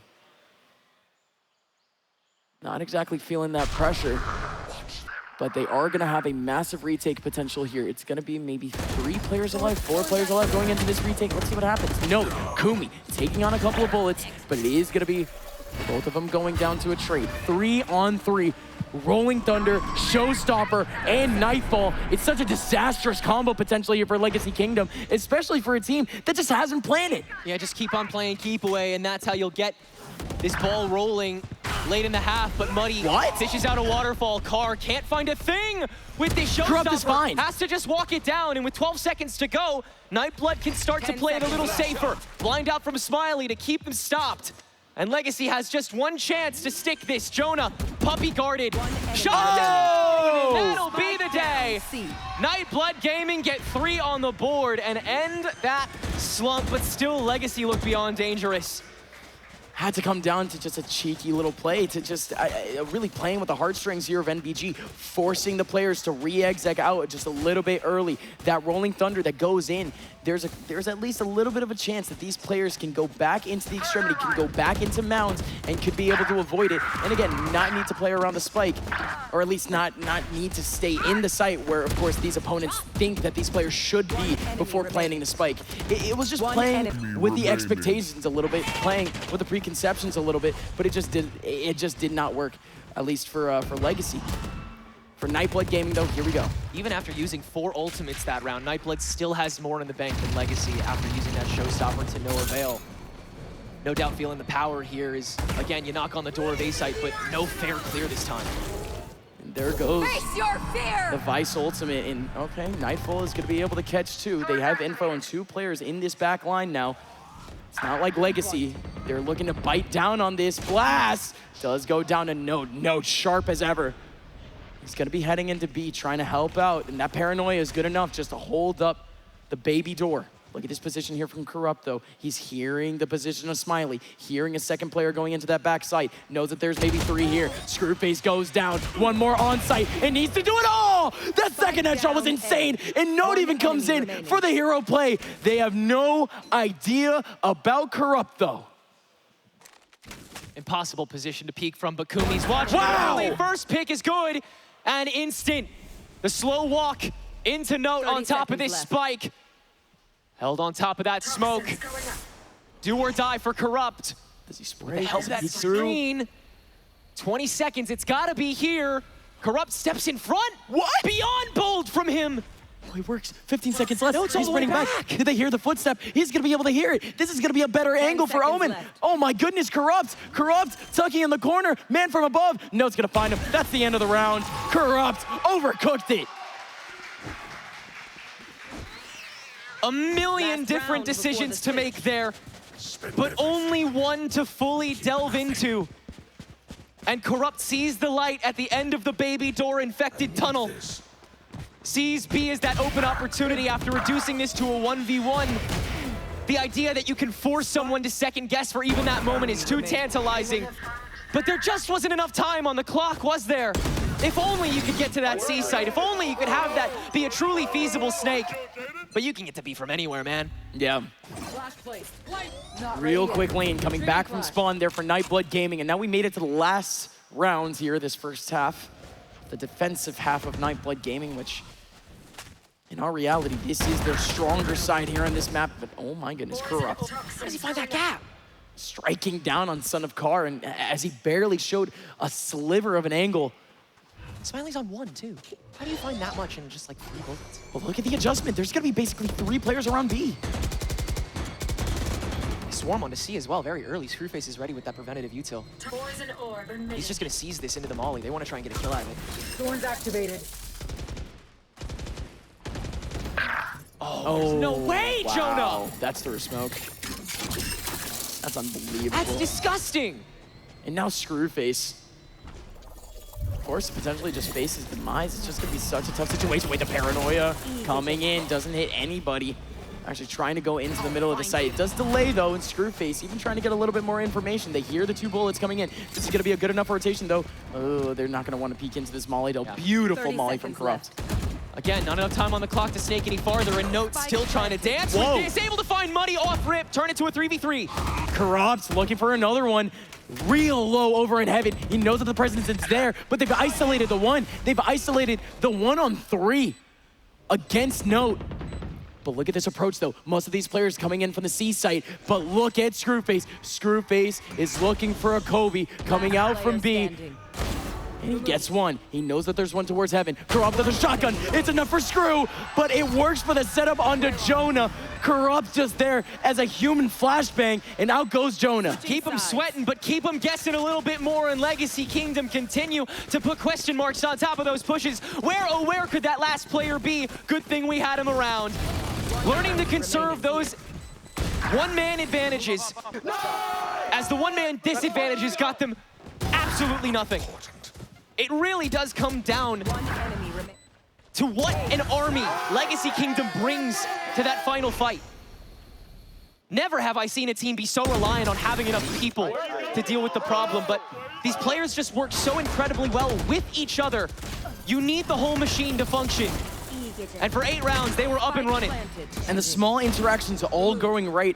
Couple of pot shots through smokes, couple of individual peeks. These aren't exactly things that shouldn't be replicable, but every single round, they put a teammate in a position to be able to make their own play. Here we go, Legacy Kingdom. They're pulling out 4 players over onto Bound to try to fight Nightblood Gaming, who are also outside of Mound. All players on this server right now, all the way over in the C site, except for 2. 1-on-1 over towards A. And that's going to be the exit plan. That's going to be the insurance option here from Kumi. Kumi wants a 1-on-1 against Corrupt. Yeah, but Corrupt can't get a 1v1 against Kumi. The rest of the team's already here to peek it. He'll have to just back away. Give this site a little bit over to Nightblood, but they can't exactly be slouches. And Screwface, no doubt going to get picked off here. Wow. Yeah, Blast immediately picking up that frag onto Screwface. But this B site is going to be where everyone from Legacy Kingdom decides to fork away from. And they're all going from the same angle. Oh my goodness. Every single player coming out from this back A main, or back from spawn. And Carr really is just looking for a right click here, which he's going to be able to get on either the Raze or the Viper, which are the 2 players in front, but jumping headshot on the Sheriff? Okay, Blast ends up getting yet another kill onto Smiley off the trade. It's all Kumi. Kumi couldn't line up the headshots. And again, enough of a clump. And enough confidence to know that nobody is going to peek it. Anybody that would be able to punish something like that was already too low or completely gone. Amazing understanding of what was at hand in something that is so bare bones, the pistol round. One of the only ones that Legacy's been able to pick up this entire series. And now they're able to convert that pretty easily after that dominant showing. Now they leave their opponents with basically nothing, so we're just seeing a classic round here for Legacy. They set themselves up for success with this 1 round alone, and then with the next rounds, they get all of the momentum in their sails to try to take away the map. These next 2 rounds, if the script just goes right, if they're able to hold on to the bodies, if they're able to take away that next round, map 3 should be firmly in their hands, and so far, so good. Blast able to get the 1 kill in the outside of A. There's still 4 more players in this position, though. Muddy, facing on the pressure, but the Stinger mitigates all of it. There goes 3 from Muddy, just collecting on the cash, collecting on the orbs, and there, flawless round. Everyone investing into that round from Legacy, and they save all of it. A level of learned helplessness in rounds like that, where you're trying so heavily to fight for A, but unfortunately can't hold a candle. This time you can, though. Let's listen in to Nightblood's bonus on the attack. Mid round down. We try to figure out whether it's Viper or Omen towards C, and like where the pack is, okay? I'll stay here and I'll hold that.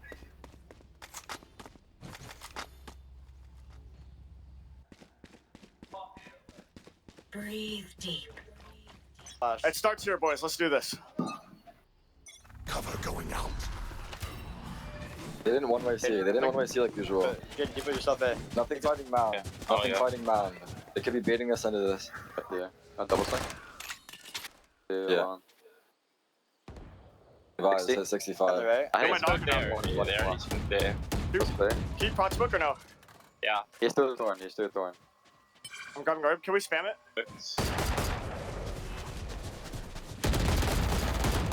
They're dead. I'm gonna dog.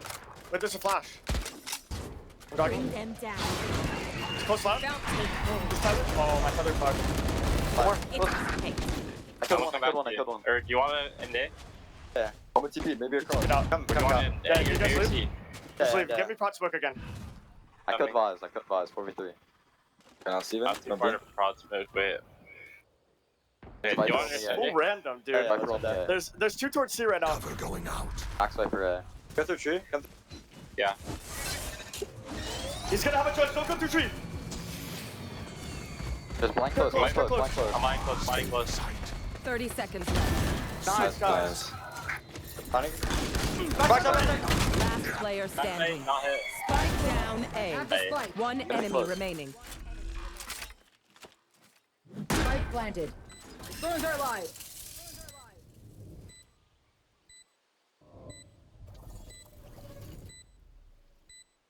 He's gonna have eye up. No dog.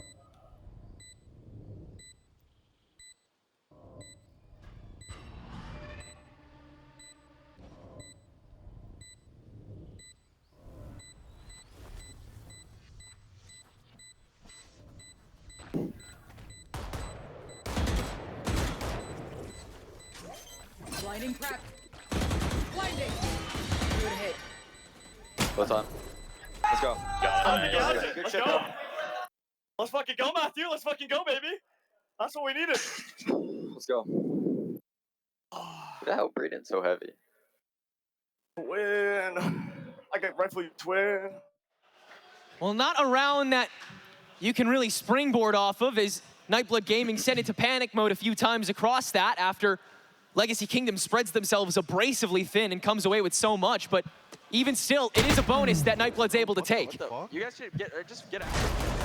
Yeah, it's a bonus, but I mean, they lost out on basically all of that economy. I mean, one or two losses here, which is what their opponents need to get to 12. That resets them entirely, and they're going to be facing an 11th, a 12th point with nothing. No real positives coming out from that round for this attack side. Just let's be for real. But hey, over towards this B side, Legacy King, or over towards this C side, Legacy Kingdom could be facing on a real aggressive Nightblood. They have all 5 over towards Mountain. Now this Vice Util set up bright and early. Again, you need to press this shear before you do anything at first. Corrupt also with the Toxic Orb. Legacy Kingdom's been a lot more willing to double up this this proxy Sentinel over on C site, despite the fact that it leaves everything else so vulnerable, but it's been working out for them thus far. Nightblood still looking to press that narrative as the smoke fades away. Son of Cart, his own paint shells, Blast undeterred, now just moving in on top of his own thorns as Nightblood Gaming trying to walk up and find Blast. Cart, great opener shot. Now it's on Corrupt to hold down against that one-way that's set up from Nightblood on the river, but they're already getting pressure too. The Blast pack to throw him off, but still somehow staying alive and getting out of dodge. That's going to be more than enough for his team to try to fight back, and especially with that kill from Muddy. 4 on 4 now as Legacy Kingdom equalizing the round. There's going to be nobody coming in from length, but that's another kill coming out from Muddy. Muddy just chipping away at Nightblood before they're even able to get close on the spike plant. But Muddy, showstopper. Somehow the showstopper misses out completely, but this is all just Muddy show. Muddy able to get 3. And Nightblood is now just down to 1. Son of Car in a 1-on-4 with no time remaining whatsoever. And man, I just feel like we just haven't said this man's name enough in this map specifically. We've said him more than enough times throughout this whole weekend. But Muddy finally coming up. Excellent work in making sure that that Butterfinger group of C-Site held strong. The early fall for Blast was certainly concerning, but Corrupt somehow able to survive in that trek back to Waterfall is the perfect excuse to let Muddy start doing the talking. And boy, does he have a lot to say at this LAN. Now already getting closer to that next showstopper. But the rest of the cycle not far behind. Blast 2 away from the Steel Garden. No doubt just in time for Nightblood's next full buy.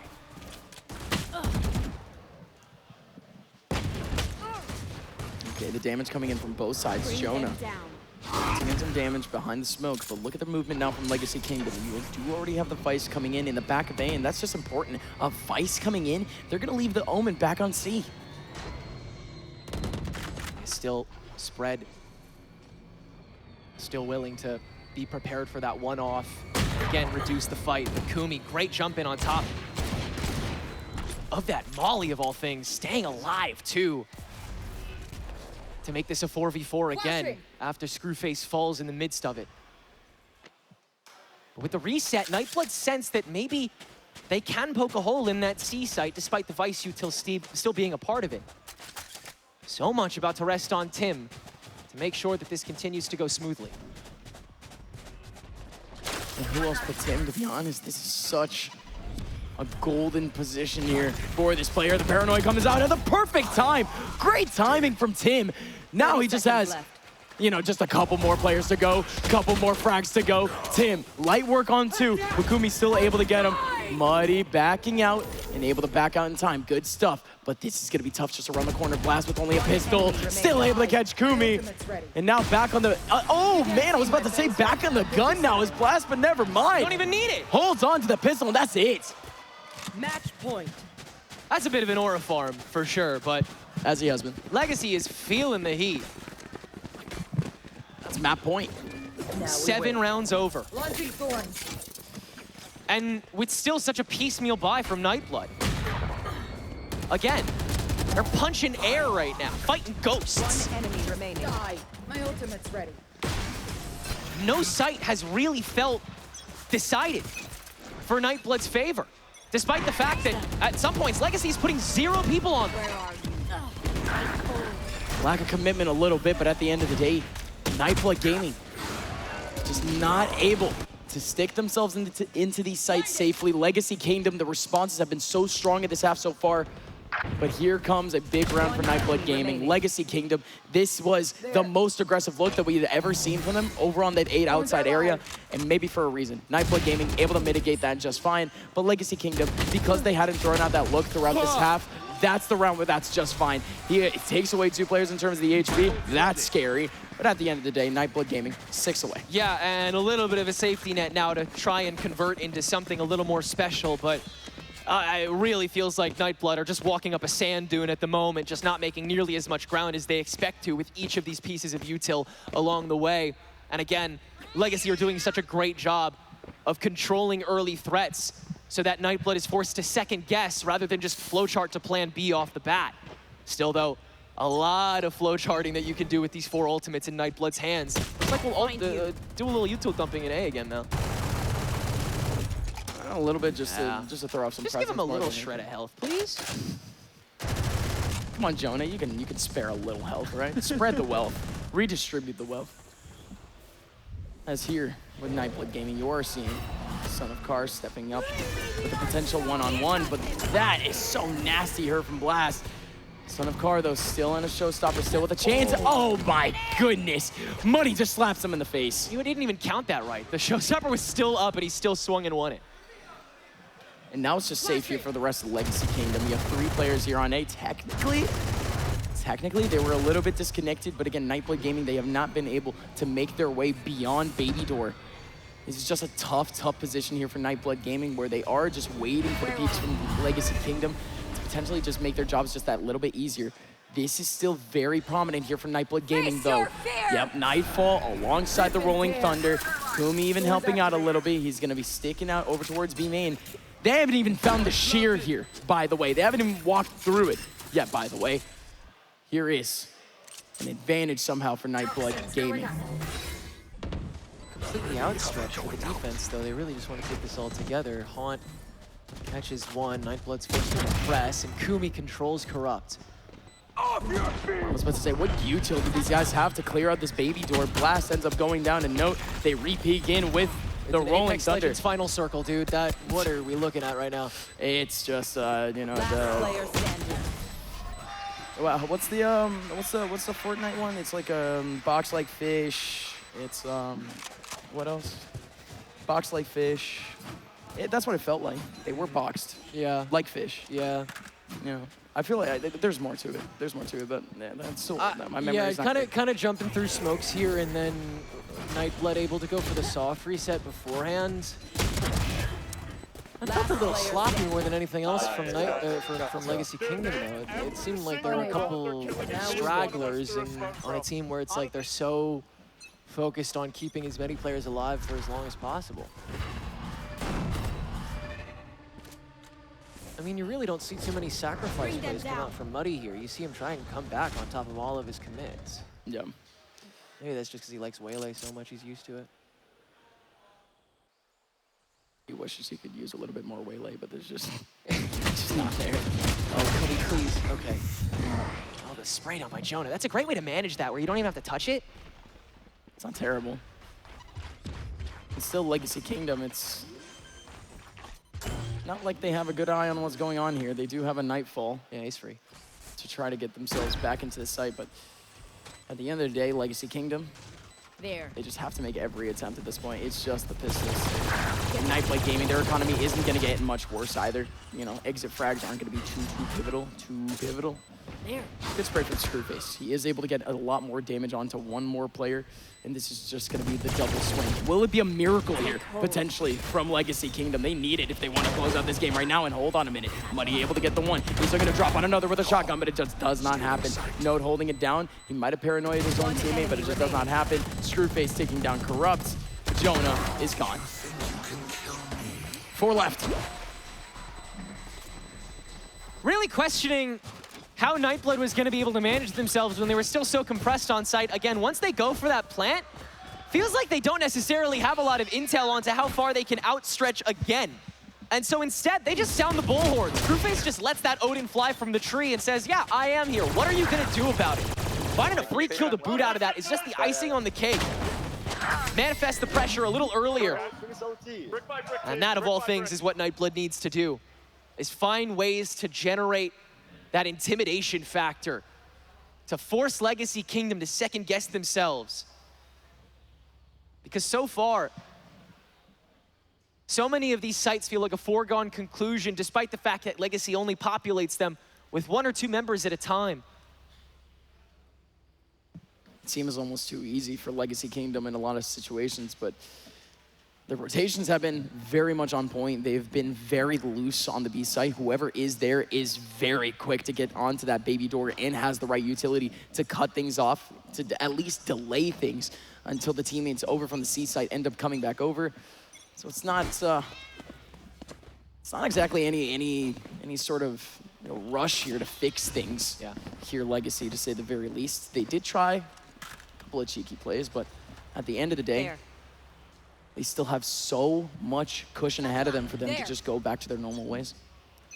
All the time in the world to return to form. Buddy, up chip, has to find a way out. Here's one with blast pack. Oh no, No way, the thieves into nade. The paint shells, perfection. Amazing combination, and now Nightblood Gaming. This is usually the spot here where we just see these guys start to establish their space, but Screwface down so low to this Odin, and this Odin isn't going to stop anytime soon. All of these players have been basically forced back deep into A main, just off of the Odin, or at least like just the lack of willingness to try to fight this Odin. This might be everything. Tim looking for a touchdown play here, looking for the victory. With just one angle, but that's not gonna happen either.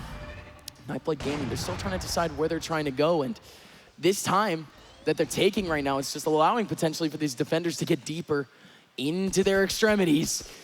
Tim, what can he find here? He's gonna find one. He finds the spike. Can he win another one-on-one? He backs out into a cubby, but they're gonna be forced to use the TP real quick. And he's TPing right with his teammates. Notes. Oh, Tim's on site too. He's TP'd over as well. Unbelievable. Both Okay. Omens here to fight. Omen battle going in, but again, it's gonna be a quick peek coming out from Nightblood Gaming. Multiple players coming out of tree, but Tim, he has that first angle. Tim snagging Son of Car, but Kumi and Note swinging in together, getting the frags. Blast! Might have just won the round, might have just won the game. 1v2, and this one is over. Access satisfied. In the true vein of Funhaver, in the true vein of the zero-win LAN, we will go the distance. And Legacy Kingdom just kept offering answers to what Nightblood Gaming had.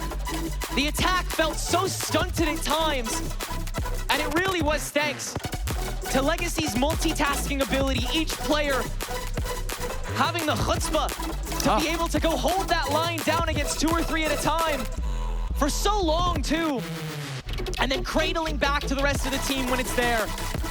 It's so close every single time.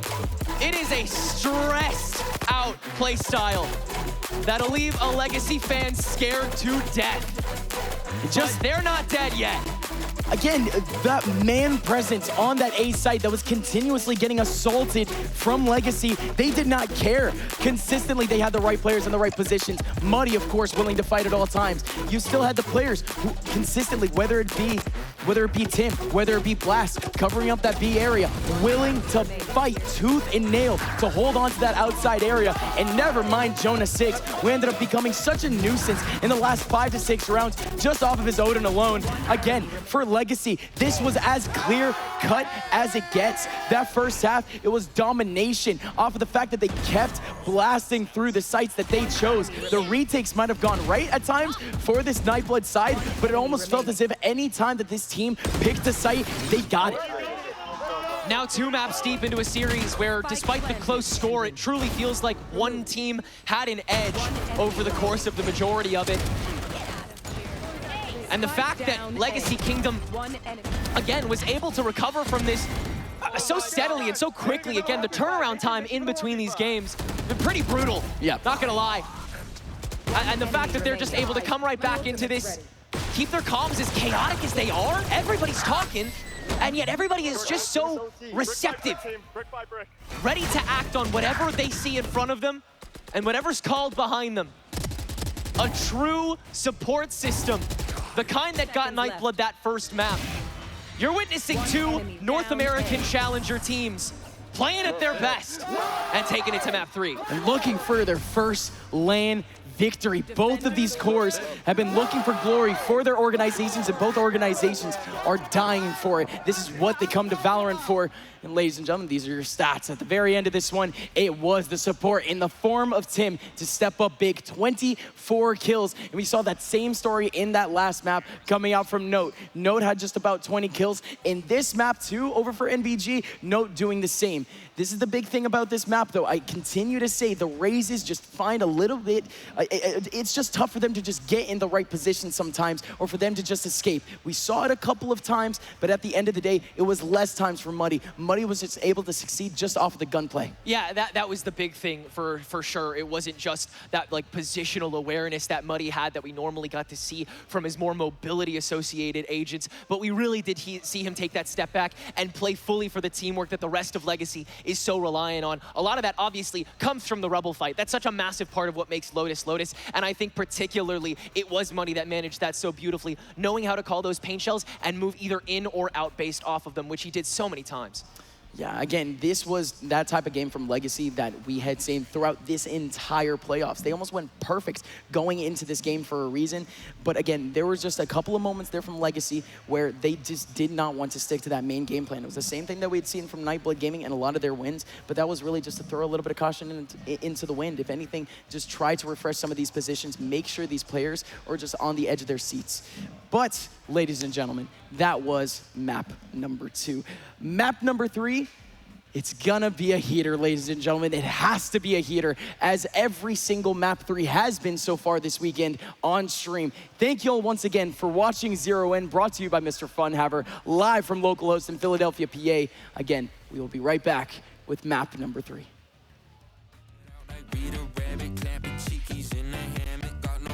Save the planet, brand new paddock, good for Phil, yeah, we automatic, babies back.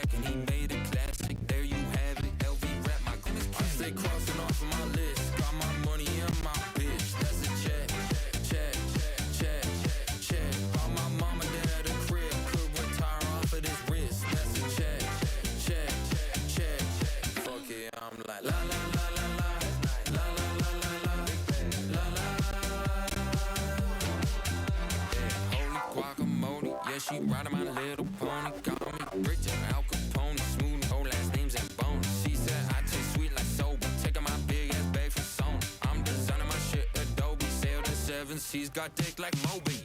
Crazy little freak, tryna jump on my sheet, cause she know that I do the do. Quick little snap, quick little shake, yeah, I'm feeling like Fu Manchu. Yeah, I'm swinging big dick energy. Yeah, my shawty's got them triple D. I stay crossing off of my list, got my money and my bitch. That's a check, check, check, check. Bought my mama at a crib, could retire off of this wrist. That's a check, check, check. Fuck it, I'm like la la la la la, la la la la la, la la. Laughing to the bank, laughing to the bank, la la la la la, la la la la la, yeah bitch. Laughing to the bank, laughing to the bank.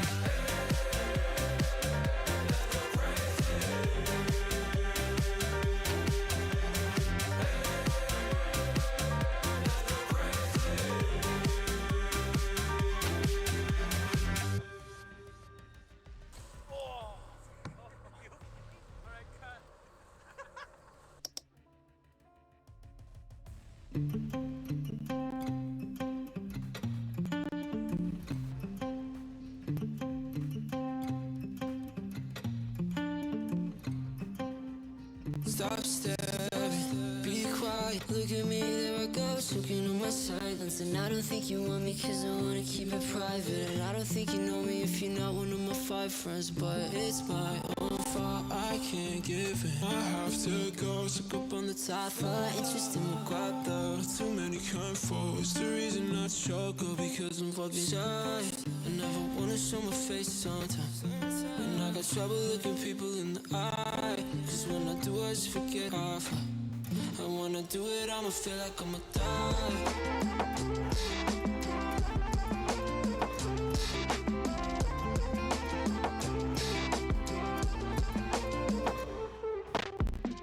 I prefer to stay inside with the lights off. Text before you call me because leather wasn't my fault. Do any social, but I had it so well. The crowd's getting loud and my vibe in the stairwell. Cause it's my own fault, I can't give in. I have to go, stuck up on the top floor. Apologize, cause my goodbyes. Let's reschedule when I'm not shy. And I don't wanna show my face sometimes. And I got trouble looking people in the eye. Cause when I do I just forget all. I wanna do it, I'ma feel like I'ma die.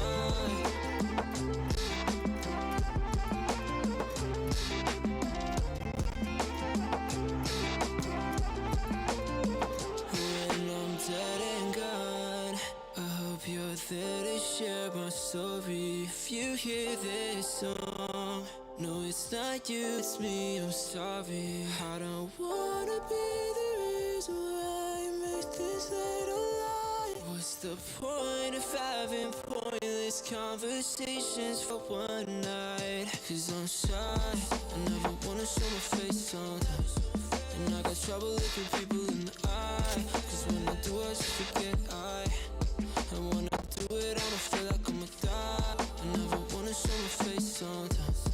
And I got trouble looking people in the eye. Cause when I do I just forget off. And when I do it, I'ma feel like I'ma die.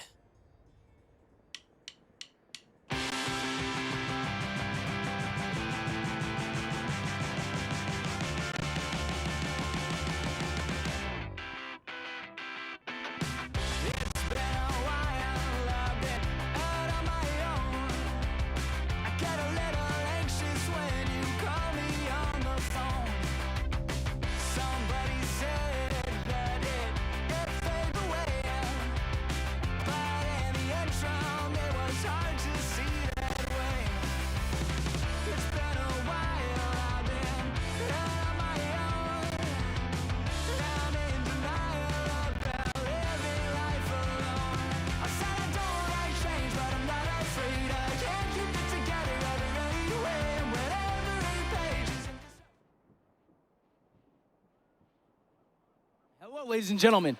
This is the one, the only, map number 3 of grand finals of a 10K in Philadelphia. Sounds like a familiar story, folks, but this one is Zero Wind, hosted by Mr. Funhaver. My name is Upmine, joined here by Tenric. And ladies and gentlemen, we are heating all the way up. Again, we have had full BO3s at the end of the night, every day.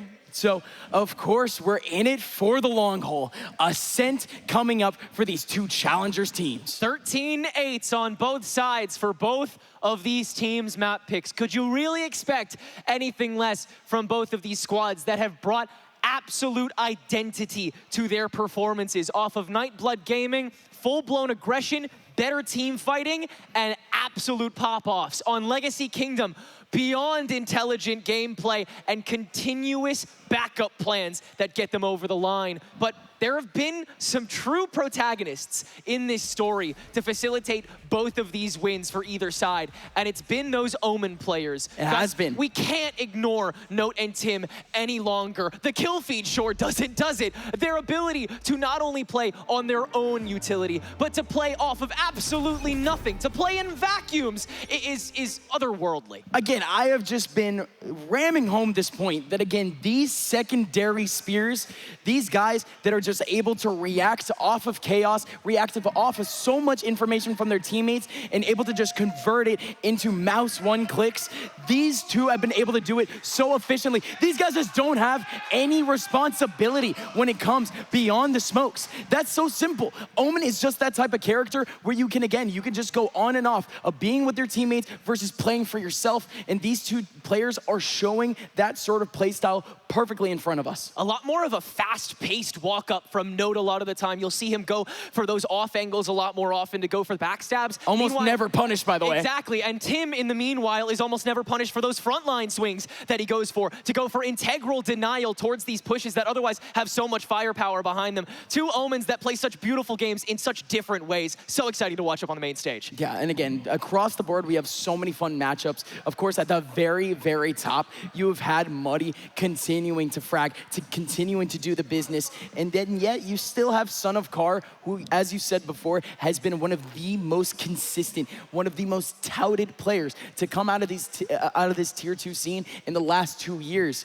The fact that we are getting this showcase right now, it is incredible, but that also means to me that I wanted a little bit more on Lotus. We just did not get the early interactions from NBG at all. None of these players able to get into good spots. All of that long-range interaction that you would have seen potentially from Son of Car on a map like Icebox, completely nullified on a map like Lotus. Absolutely. You saw that damage control trade in to damage mastery from Legacy Kingdom. They were continuously able to trade bodies for damage and double back into these babysits that, like you said, that buddy system that Legacy is so able to immediately back into, and they played that into their strengths so beautifully. On top of that, aiming for sure. Blast with some pop-off so far this tournament as a whole. Even Corrupt, who was like bottoming out for the team, which by the way still means 1 KD for the guy. He's been lighting things up in moments that are on top of his own plays. You see the vision when he gets something going, whenever he's about to toss something major into a sightline. He always has like a vision of what he wants to do next. And when he strings it all together at once, it looks gorgeous. Yeah, and again, it's a little bit individualistic to say the very least, especially for a player that has that util that is helping out his team. But whenever he is quote unquote unlocked, he is playing on such an important role that he just has the toolkit behind him. He will always have that toolkit behind him to essentially get out of these situations. However, Corrupt, at the end of the day, his life matters so much more to this team than the rest of his teammates. And again, he shows it basically every single time. We're seeing Corrupt, being the last one alive, being the last 2 alive, being the last 3 alive fairly consistently. Going into this next map, though, this was real fun to watch earlier. Ascent for our boys over for NBG. We saw Note do his business. On this map, however, I am gonna put a little bit of that spotlight again on Tim. This was just a map where he just could not find his impact on that attack side. Only coming in with 3 kills, barely any assists whatsoever. but still, it's not exactly expected that on this map, there's going to be some clear spots for an Omen to kind of dissipate some chaos. It's gonna be a little bit more standard in the fact that he's just going to have to be in the middle of the pack and just gonna have to spread out and deal with the chaos. It's just a little bit different when it comes to a couple of different situations here on Omen, where again, it's not as fast. On Ascent, whenever you do attack, you need to clamp down on that first attempt. And again, you just can't really get comfortable there as that Omen. Exactly. No, the rhythm is so much more defined, and you just have to play with the pack if you want to really succeed, unless you already have that lurk going so early on in the round. Again, a lot of early decision-making needs to be made when it comes to Ascent, which is why you gotta give a bit of an edge to Legacy Kingdom coming into this after such a fantastic performance in the previous map. Their ability to understand how the round will flow from the very beginning of it has not been matched by Nightblood so far this series. We've seen it when it ends in the flowchart. You always see Legacy Kingdom ahead in the macro. It's just been they lose rounds when they drop people a little too fast, when Nightblood have those better fights. Yeah, and again, at least for Nightblood going into this game, you are still going to be seeing that heavy impact coming in from the two duelists. I just call Noda duelist. That's how this is working out this weekend. That's the realm you're getting into, right? Is like basically duelist. what's happening. And with his role here on this map too, yes, his smokes are gonna be so pivotal. He has to play his life just that little bit more. But I don't really think he cares. At the end of the day, this dude, he has been playing his own type of play style basically throughout this entire tournament. And you were mentioning it again, with this team being so willing to let him off the leash. If he is anchoring a site, they're more than happy to let him go, adventure off into main. They are confident that he is just going to stay alive and hold his own. Yeah, keep an eye on Note and Smiley in particular, especially after what he's been able to do this series so far. Much better. You will see when these players give them permission to go off that leash, and you'll see them try to turn that into some streaks. That is no doubt going to happen. May take a second though, because Nightblood Gaming is starting out on that attack against what was such a steady double Sensi comp from Legacy Kingdom. Yep. Muddy on that Yoru looked beyond dangerous as well. And look at that, look at the double Sentinel coming up once again. They established themselves on A the entire time that they played on this defensive side the last time we watched them. And they're doing it again. The Cypher does go over to the other side of the map as, folks, we're kicking off the final map of Zero in Legacy Kingdom. Nightblood Gaming looking for a championship. Tim in the mid side is gonna face on a one-on-one against Screwface. Screwface trying to be slick, trying to go past them. That doesn't work. Nightblood Gaming, they still have presence over on A. Everyone is there. There goes all that util for the Sentis. Doesn't matter, the Corrupt is ready in the smoke. This door going down. Massive interaction there for Muddy, but this is actually control for Nightblood. Yeah, they're already here on site, and despite the fact that everyone knows it, there's not really much they can do about it until the barrier mesh fades away, but that'll get rid of that garage door as well. Opens up for the backside. It's still so slow though, Legacy Kingdom. No walk-ups. They're gonna have a flash to use potentially here off the Yoru, but they don't use it, they don't have it. Blast, able to pick up the one. Muddy with the second. It's just a cascade of bodies coming out of the cat side. And there goes Legacy's first round. It's Legacy that's able to find that ability to be reckless first. Team Ace. And after that full confirmation, what else do you need to do than just run down the stack? Muddy freely giving his life towards that fight to get everyone else safely on without having to go up to heaven and risk that extra time for the pinch. And instead, he stays alive. Gets that extra chip along the way. Another fantastic start to a game. One enemy remaining. Out here for Legacy Kingdom.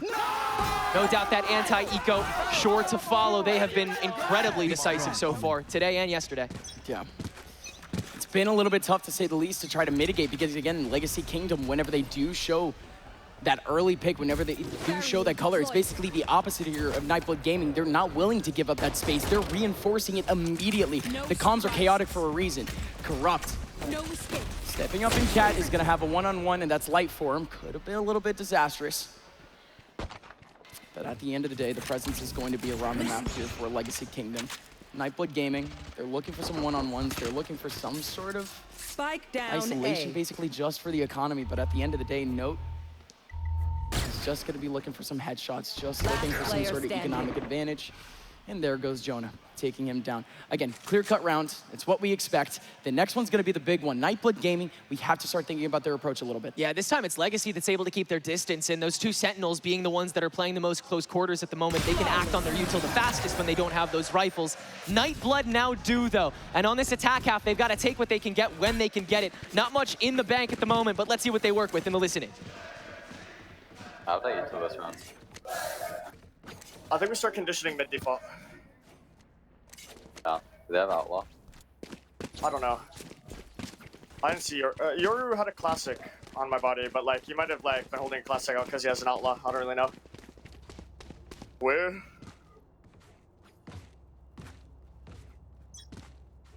I'm swinging up the cam. Scanning Cypher ahead. just stripped A. Cypher just stripped A. It might be a mid I phase must though. wait a moment. Cypher stripped A main. I have a dart in the car.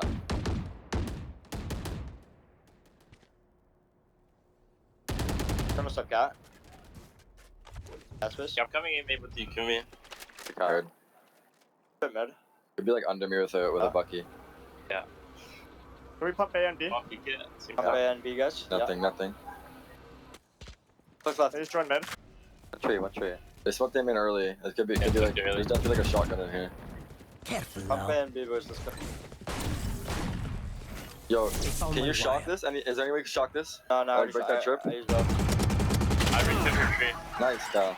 Okay. They didn't resmoke, there's no shocking. Okay, fine. Can you blind? I'm buying now. I just hit. Yeah. Starting. Hitting it. He's Gen. Open Gen. That's nice. After load, got out. Two one thing. Gen. I'm holding heaven. You have one more. It's both Go, heaven. Gen. One enemy remaining. Gen. You're One waiting for HP. Spike down That was one. A. 30 seconds left. Going down I'm back right now. Please, I'm netting him, Throwing next. Nice. Let's go. Good work, guys. Yeah. Wiley, that's a little greedy, bro. That orb's a little greedy. A pure battle coming in from that round. Nightblood Gaming, that was the slowest that you're really gonna see them here on the attack side. No context whatsoever. Really up until about a minute left already in that round. Once Screwface finds the one, he's already pulling in a rotation just off that one contact, and that makes the exec just that little bit easier. However, great response from Legacy. Yeah, contrary to a lot of the other rounds that we're going to see them play here, they actually were able to close the distance really early on with these worst weapons and do a lot of early damage. Again, always winning that pre-plan and converting it so well, but Muddy now way up, and no TP out with the help of that cage to escort them forward. Nightblood Gaming have such a full-fledged stack to take over this B site, and they look angry. Son of Car, good for the one. Cyber Cage for Blast, able to give away one as well, but now these pings given out force Nightblood Gaming to spread thin, and it's Note's turn to op, apparently. Apparently. I wasn't kidding about the whole duelist thing. Again, whatever he wants, the second he asks. Let him go.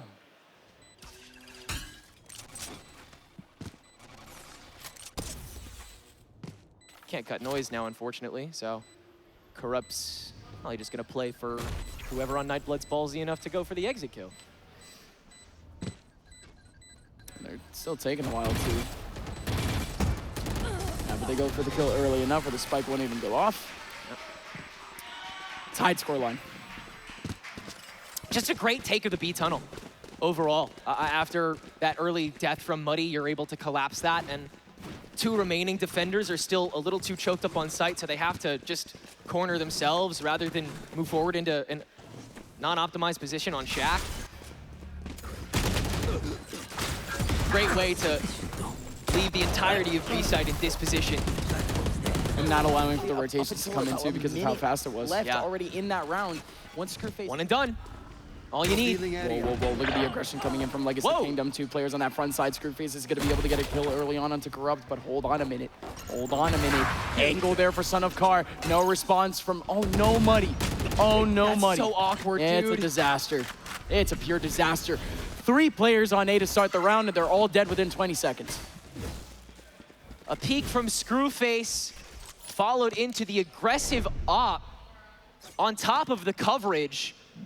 Almost a triply sided bait where both teams really thought that they were outwitting the other.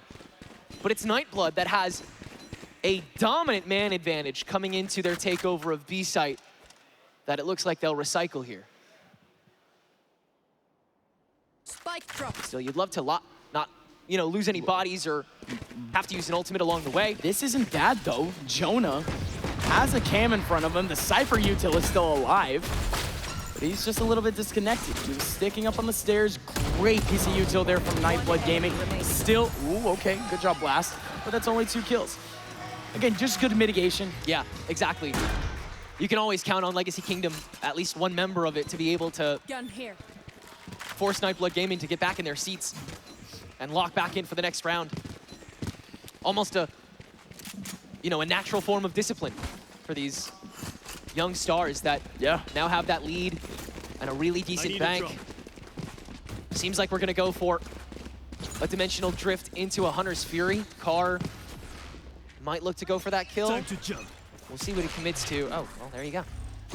I'll handle this. Son of Carr. He's going in immediately. We've already seen so many entertaining plays here on this map alone, but here comes an absolute There it is. wave of util. There goes the ultimate of the Hunter's Fury and Son of Carr in the back line, bursting on the blast. Nobody else is going to be back here to try to help out. Hold on a minute. Tim, though, TPing into Son of Carr. No other attackers are here to try to trade off. Tim has time to reset, and his teammates are here to help out too. Tim finally goes down. It's a 3-on-3 now with full site control for Nightblood Gaming. There's no util here for Legacy Kingdom to completely take this away, but now this could be isolation.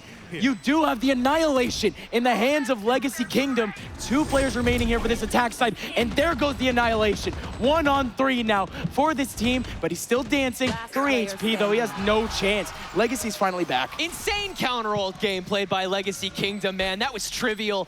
Dimensional Drift into the Hunter's Fury, yeah, we've heard that story all before. Slowly but surely tracking down these members, but Carson can't complete early on, and because of that, the rest of the team is still lagging far behind. Carr is making crazy distance with that drift, and it still took a second for Nightblood to be able to catch up and actually finish things off. With the Cyber Cage also deterring, the 4 stack was still left a little slow, and so again, you're able to have more members of Legacy come back over, and now it's their turn to use that ultimate combination. The drift into the Annihilation from Corrupt, who can still play from that distance as well. Terrifically managed. That keeps these teams on even footing while still showing the advantage for Legacy Kingdom.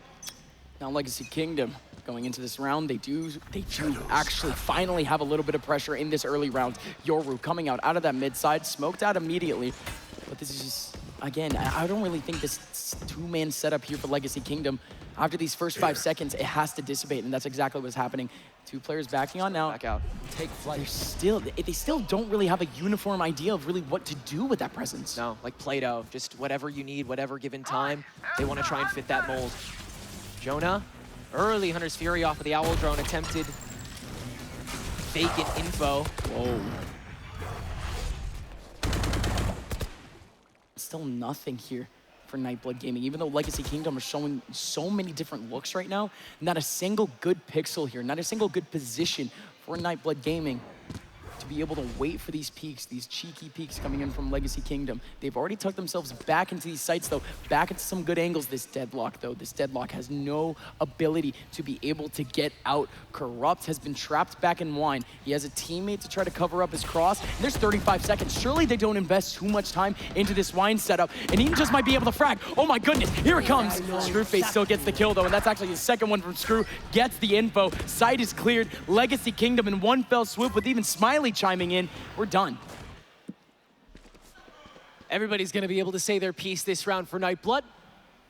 It would be nice for Carr to be a bit quicker with this operator, though. I'm sure this is nice and safe. As Muddy TP's right onto the side with the opening kill. That's a way to get a drop on them. Yeah. But it will be the one and done. That nets Nightblood that following round. And he looks surprised. A little bit of a read-off coming from A main there, no? After Corrupt tries to sense that Kumi is maybe going to completely back out after he spots 2 heads. Seemed like Kumi might have only spotted 1, and tossing that grab net into Wine with basically no intel, sure, why not? Where else are you going to throw it? Right. Corrupt forced to take that fight later on in the pinch, and from there, you have the momentum given back to Nightblood. I mean, at the end of the day, Corrupt was in a beautiful position, though, but that's, again, that was one single piece of util. Didn't need to use a shock dart, didn't need to use any mollies, didn't need to use anything else to try to get that interaction out of the way. However, the rest of the A site was still a challenge, and it was all Screwface at the end of the day. It's like a conditioning grab, Matt. A little bit. Legacy Kingdom, they do still pop out of that mid side. It's Yoru that's popping on almost every single time for the mid cross. Yeah, Muddy's been more than willing to start frontlining this mid a little bit. I understand that with how light these holds are on the front lines, if the pinch starts up, it's basically curtains. So handing that responsibility to Muddy, where then he can just TP to the weak side anyway, feels like the best course of action to, again, go for the plan B right after plan A falters.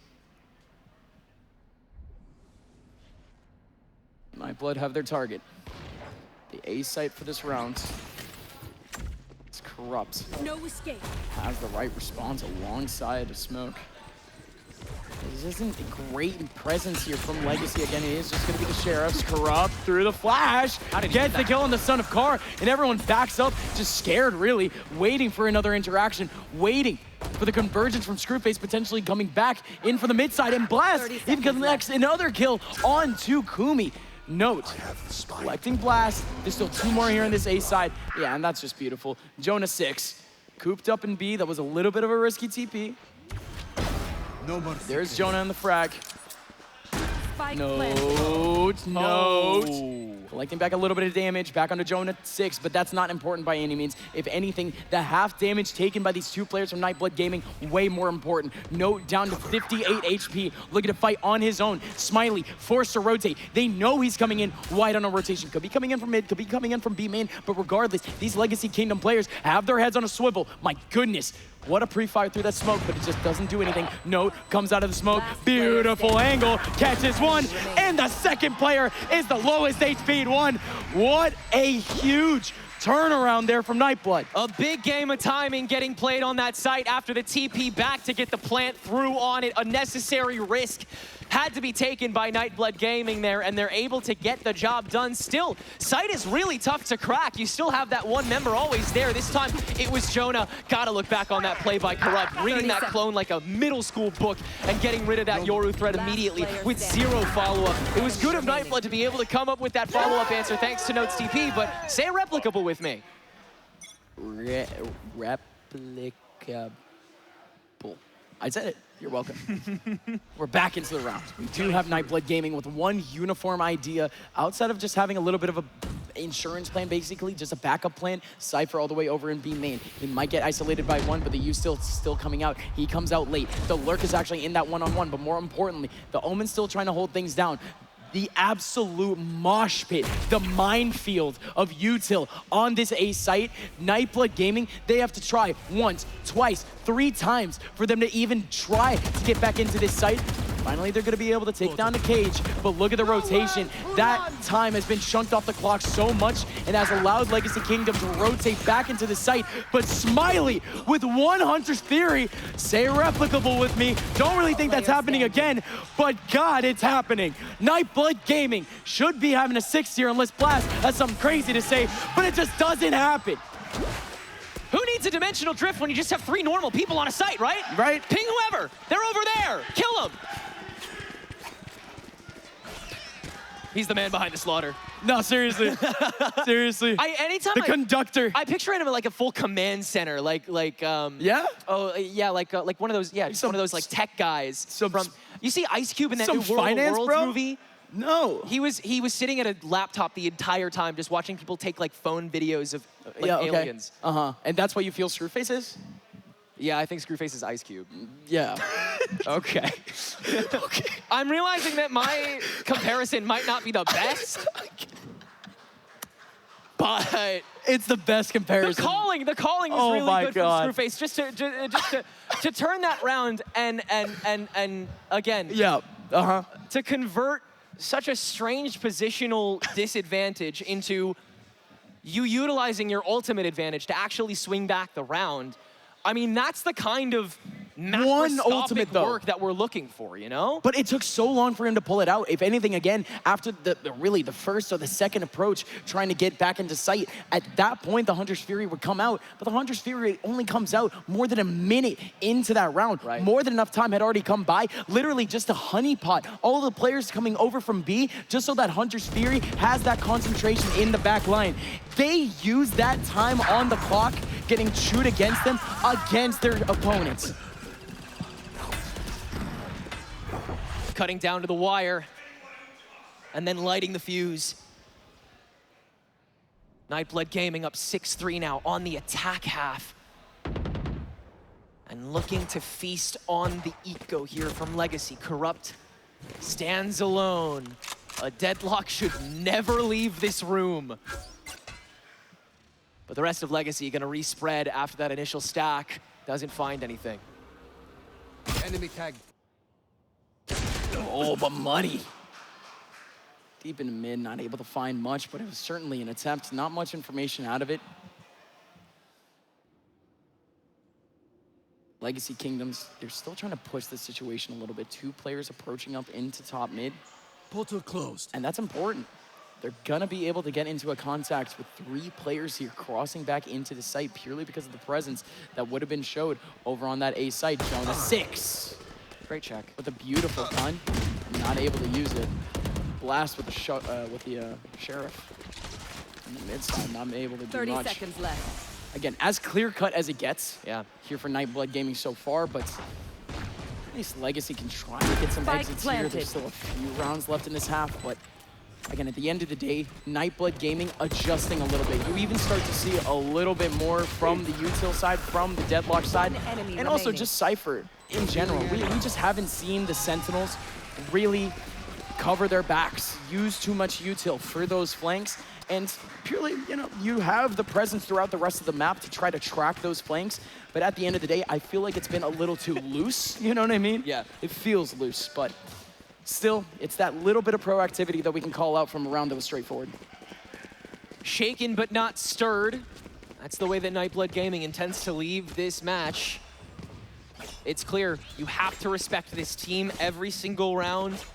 At no moment can you get carried away with anything because Legacy Kingdom live to take advantage of the moment. Who's next? Nightblood again, keeping it pretty basic for this. The dimensional drift is a good reason why, but Mud stepping out early on into the annihilation as well. Legacy Kingdom stack is prepared for this.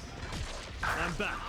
Son of Carr, what can he do to try to break it down? The annihilation works. Tim fighting away. He needs a whole lot more than that, but he does have a little bit of support over towards the heaven side. Tim tried to collect a pixel off the side of Dice, but he backs up safely into the back of sight. Blast, he's gonna be the one with the first contact, and their teammate Sova, he's not going anywhere, and Smiley, he just walks on in freely, catches Tim without Blast seeing him. Blast still gets his frag though. Oh, Kumi might not have needed to do that. Could have stayed behind the cage and tried to play with the Owl Drone, but instead, this is still a victory formation for Nightblood Gaming. They're in a 2-on-1 versus Jonah. Jonah almost with the lineup onto Kumi. Both of these players still fairly high on the HP. The Vandal not there for the wall bang setup potentially that the Owl Drone would have afforded him. It's just gonna be a slog here for the man, but he does have a little bit of util to try to use. The recon bolt is there for him to try to peek out just so it evades that first contact, but both of these players cooped up into the back. The buddy system has been fully enacted, and it works perfectly.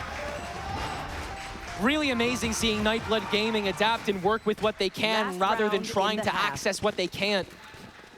You saw that smoke tossed up by Tim, and the moment it does, Screwface, that light bulb ticks on, and he throws that camera onto the front wall of the half of the site. Yeah. To clear what he knows can be still cleared. And in a way, he flips the site based off of that. They walk in so freely thanks to the help of those cyber cages and re-extend to start the fight on their terms again. Incredible work with what little Nightblood was given that time around. Big things could be coming for them here on Ascent, especially when we swap sides. Here comes Muddy, trapping one. Might be able to catch one on the TP, but Screwface fighting away the aggression. Tim actually takes away Screwface. Muddy backs up with a TP all the way over to A, and Corrupt even finds himself a kill off the Annihilation, but the Annihilation comes post-mortem. So Nightblood are still left down, but just by 1, and Legacy was chaos. Yeah, after that kerfuffle, they get out. That's a way to put it. A great stick now in the back of mid again by Muddy. How quickly he's able to just completely turn this defense into something stalwart. Stonewall again. Remainder of Nightblood, 2 up mid. Carr waiting to try to get the drop with that pinch. Help of that TP, of which he still has 1. 1-on-1. No way he still gets a kill finds off Kumi. that. Are you kidding me? 10 HP? And he still converts the frag. No more fighting in. Let's go take a site. 30 But seconds this battle left. is far from done. This is a clean 2-on-2 here on site. Mind you, B is still a very tough site to try to take in, but it's an even chance. Muddy, low on HP. They're still looking for an angle on him. Smiley just might go down to that man, though. Tim finds Son of Car, and there is somehow the 10 HP Muddy with a second frag on the round. Switching And sides. there is some fight in the spirit of Legacy. Legacy, they put in 4 rounds into that half. That has to be the advantageous side you would like to think for this team on this map. They have to go to the attack side of Ascent and make a major, major comeback. Pressure has to be so on. One enemy remaining. But that ability to corral, as Legacy Kingdom has done so beautifully across this series, has still been on display throughout this map. Last player. And all too often we see them going for similar game plans that get them that mileage in the rounds that they win. The early aggression into a set play when you have that ultimate advantage. Saw that in spades this round. And then manifesting actual space outside of that. Once you're able to TP back out, again, Muddy playing this Yoru, the fact that he stayed alive just that much longer, not even the fact that he got that kill while at 10, influential enough. Ooh. On a pistol round, Legacy on the attack, and a quick snake through main, through market, after the middle of back was dissuaded from Corrupt's mesh that he tossed over the garden wall, and Legacy have B-site practically for free, save for Smiling. I love that reset there from Muddy coming on in switch, but coming out from the mid side, but here comes Smiley. He's only able to get 1 good kill out of this, but Legacy Kingdom, I mean, we joke about it, but this is really the all-important pistol round, and they're fumbling. That's the spike and switch. What is going on? Nightblood Gaming, they might have just given themselves a chance, but brick by brick, hit by hit, step by step, Legacy building themselves back up in this game. Refusing to let go. And another one of the most crucial moments to get your foot back in the door. The pistol round. A refight of all things around the shack when Spike was in such a perilous spot too. Not all the homework done, but luckily the teacher accepts it late this round. Yes, this should do. God, I wish, man.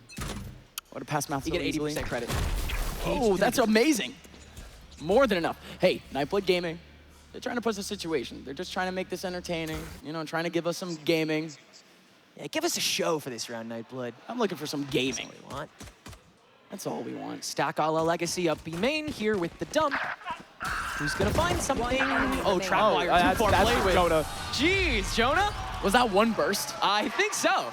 Awesome. Could have been. Everyone was pretty packed in. But now we play for realsies, right? For realsies. So let's go over to Legacy. Let's listen in as they try to establish themselves in this game. We could. This goes here. Bro, you wanna let's go up cat, bro, and like do M1 smoke and then do this, and then like let's flash TP there with like Omen blind from A main. Sure.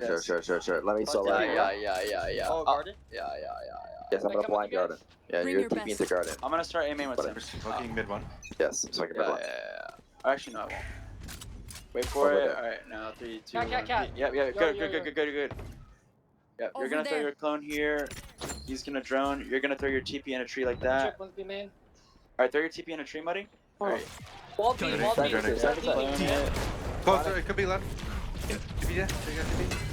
Sorry if I hit Closing this. market door. Door.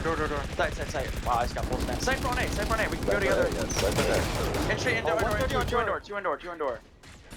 Let him work a little bit. Nice. One more. Sight. Oh, no, switch. Nice, one more. Cypher. Dice. Looking at you, Jonah. One Heaven. Hold heaven, Tim. Showing Door's heaven. locked. Wait, we can just chill. 15 seconds. We have Holding smoke. We have smoke in 15 for door.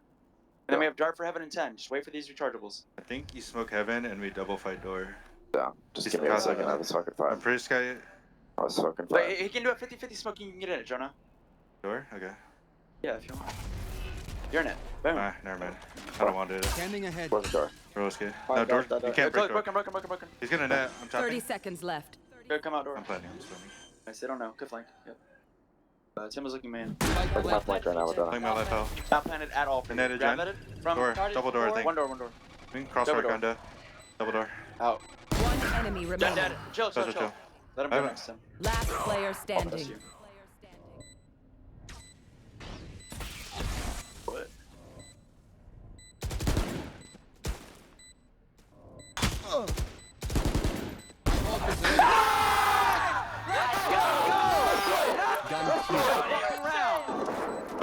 Watch this.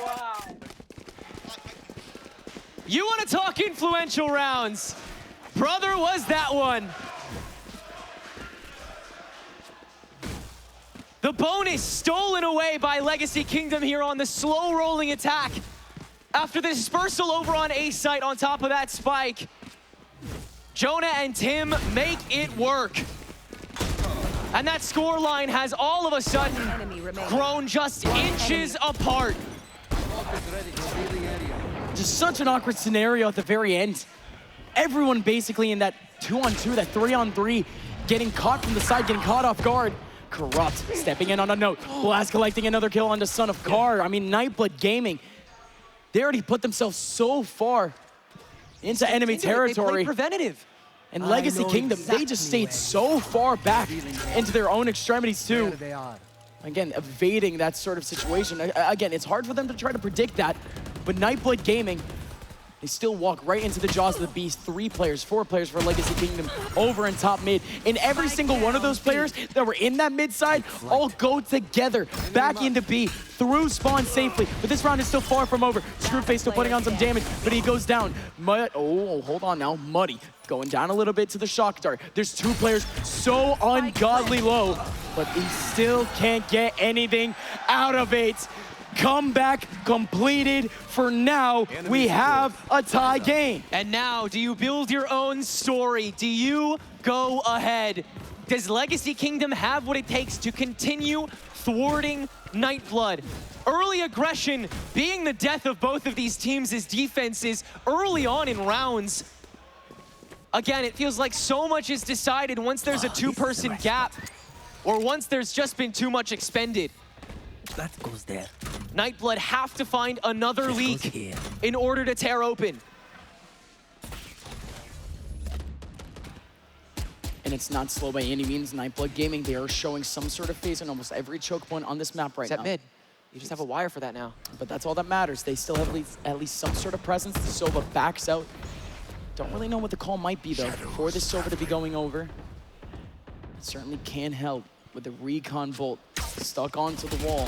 As a take would come in, it would help out these 2 players on site to try to spread themselves out a little bit. And they still have a little bit of util in the front of sight. The Cypher has not spread himself back over into A. It's just gonna have to come down to the deadlock.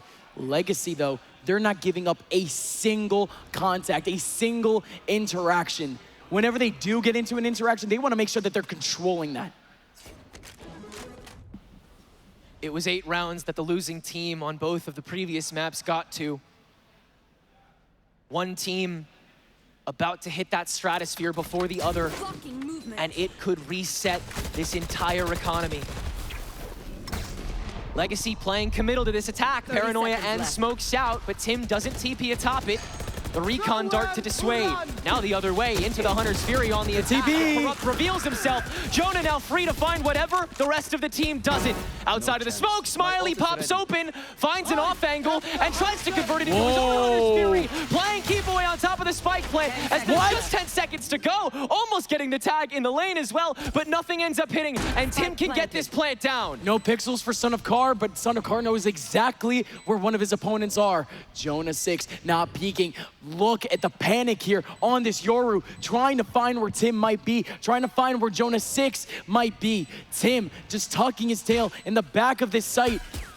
Oh, picking away at the recon bolt, but do they know that it's only one? They do now. Jonah 6 takes down Smiley. Son of Kar, one-on-one.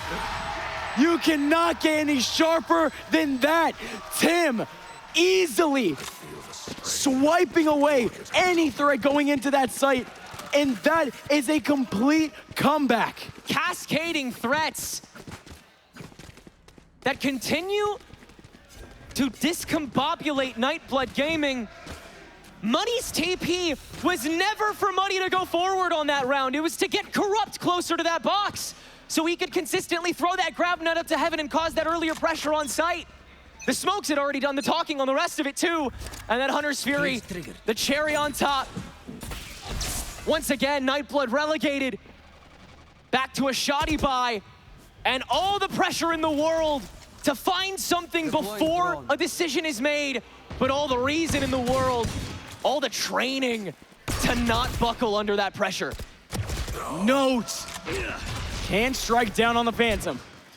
Muddy wins his interaction. Nightblood Gaming, again, just dwindling. This is not a round where they traditionally should even have a chance. Smiley's giving them a chance. 2 kills coming up from Smiley from behind. And again, not exactly replicable. He's gonna have to get into a couple of one-on-ones here, coming out of sight. Smiley's still looking for something off the Aloe drone. Almost maybe finding something over towards main, but they can only assume at this point Blast. With the info grab off the Neural Theft. Finds one. It's all on Smiley. Smiley, can he be a hero? Strikes down on one. Tim backs on out. He's waiting for his teammate to do something. Oh, Recon Bolt is there. Again, Smiley just looking for a pixel. Finds it, but Tim finds him first. And now the lead begins to grow, and the road to a LAN championship might just be only steps away from finishing here for Legacy. You see every member of Legacy Kingdom establishing their knowledge of their agent in this pool, and Tim knowing exactly how to play on top of that smoke, not needing any of the help for that final fight, as Smiley is the only one to make any sort of damage with that Sheriff this round. One of the few chances Nightblood Gaming has left to be on equal footing with Legacy Kingdom, and a 2-round deficit plaguing the scoreboard. Who's next?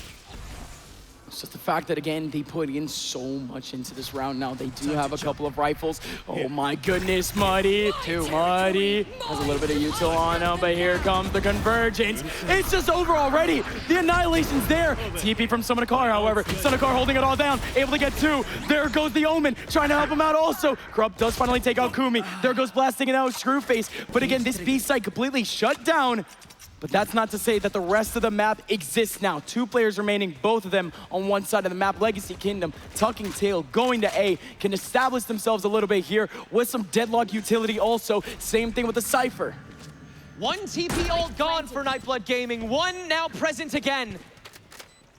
But neither available to enable each other in the right moment, nor is there enough firepower for the rest of the team to be able to properly counter. But you've got to make it work. Carr on minimal health, with the operator in hand again. Tempted to bring out that drift, as Note is forced to touch that dart too, and now take the sensor on the drop. All of the damage with it. What a spot. Into the snowball. Again, it's minimal risk at every turn necessary, at every turn possible. This is becoming straight up surgical from Legacy Kingdom. It's becoming a disaster for Nightblood. Not a single early interaction going their way. Yes, they can pull back the rounds, but for these last 5 rounds, it is all gone wrong for Nightblood Gaming. What else can they do? The individuals are still popping off. But again, you just can't have the holds. You just can't win out the initial duels, which ultimately is giving the tactical advantage, which is just giving the positional advantage to their opponents. Nightblood Gaming, their most important timeout yet. One of the most intense timeouts for IGL Screwface. He's just letting his team breathe right now, letting his team absorb, thinking about that next approach, finally firing off a couple of words. Oh my goodness. 2 rounds away for Legacy. Only their 2nd ever LAN for some of these players, their 1st ever LAN with this organization as a full 5. After going down map 1, after going down 8-4 map 2. Over there. It just doesn't seem like Legacy has had too many bumps in the road, though. They've been able to control the situation when the tactical advantage, or really the disadvantage, isn't overwhelming towards Nightblood Gaming. Legacy Kingdom, they've still been able to fight back, bite back, shoot back.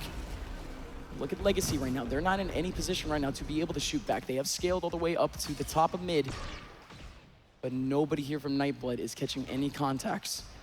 Legacy just has a red carpet right now towards B if they want it. Kumi coming in with an annihilation, but nobody is gonna be found here on the annihilation. Instead, here comes the pressure on B. Smiley looking for the pings, but the Guardian isn't enough. They find him instead. Muddy finds another. So much money dipped into this round that Nightblood Gaming just simply could not afford to invest. And down goes Screwface. 2 more to go. One enemy remaining. They just don't have the chance here. They just don't have the setup to make it out. They don't have the firepower to make their way back into the site. And Legacy Gaming, 1 away from winning on LAN. Can the Monarchy prove that they are truly comeback kings as they have match after match after match after match after match? It's been perfect from Legacy the whole way through, but still such smart Valorant being played. And this team never tires. They will go the distance, and they've got some long distance running shoes. Now that ultimate from Nightblood again to deter, but it has to come late. The aggression once again getting stopped so early on in these rounds, and Legacy continues to window shop early on.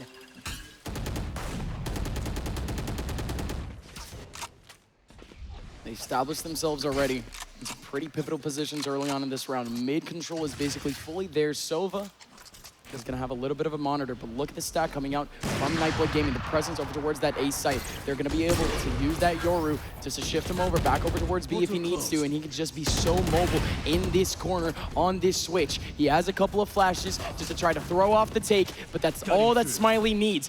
This is the play style that we have been waiting for Nightblood to actually take advantage of, and it has to come down to that first contact. They get the first contact, they go disciplined, they play together, but what is this reaction? They get that first kill, and nobody is converging right now for Nightblood Gaming. They still keep themselves spread at the moment. They're giving one-on-ones basically here to Legacy.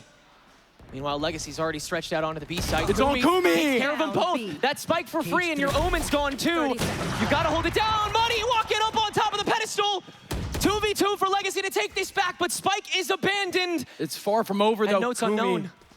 He has that 60 HP, 70 HP, but hold on a minute. Muddy, he's been a hero, but can he write his team's legacy now? Corrupt drops, Kumi behind the smoke, 10 seconds left, going for the plant. Muddy needs to go for it with the op, but the trade is just impossible with the op in that quick of a situation. Nightblood Gaming giving themselves a chance. And it comes from the most timid gameplay we may have ever seen from Nightblood so far this map. No backing away, just no crunch. Steady positioning. And Kumi luckily able to guard that site with great efficiency. Tim still finding an excuse to look for this TP ultimate, but that neural theft is major. Look at the trap in mid. Attack with purely util and intel. Nightblood is going with so much attention over towards the mid side. 4 players were going for that initial push. Now it's 1 player pushing all the way up into the mid side. 1 player has advantage of the bottom mid. And there is so much attention over on B now. They're abandoning A entirely. They're trusting that they can retake over there some way, somehow. But they already have the first pick. Son of Car, cheeky onto 1. Who's next? Along the side as well. Dimensional drift here from Muddy. Gonna try and chase down what he can. Force the fights. Stick himself in shack. Such a difficult position though, but he can absolutely branch out from here. He can extend his teammates out from here. He has a good bit of information. But still, 2 in the back of this site. It's not like Muddy is completely backing up just yet. He was looking for the presence. But there goes Nightblood. Nightblood. Giving the Omen the util now. This Omen is gonna have to react here alongside these tripwires. But at the end of the day, I think these 4 are gonna be able to make it onto this site for free, basically. And here they go, Paranoia going into heaven, going into hell. and Screwface not able to battle 30 this out. So seconds left. indeed, Legacy Kingdom with only 1 or 2 pieces of utility, able to take A. Rest of the pack for Nightblood still has to come back, but a drift available to give them a free entry back on. Legacy choosing to really set up shop here with that deadlock util. Sunakar with his own dimensional drift. He's already gotten so much information. 2 players over towards Hell. Kumi looking to drop. What a kill from Kumi. Kumi needed that one. Muddy, Tim combining. Yet another kill coming up for Muddy. Muddy needs to be a hero again. 16 HP, but the annihilation is there. Corrupt's not breaking it. Corrupt's waiting for the right moment to be able to break it. But Kumi gets him. Nightblood Gaming still alive.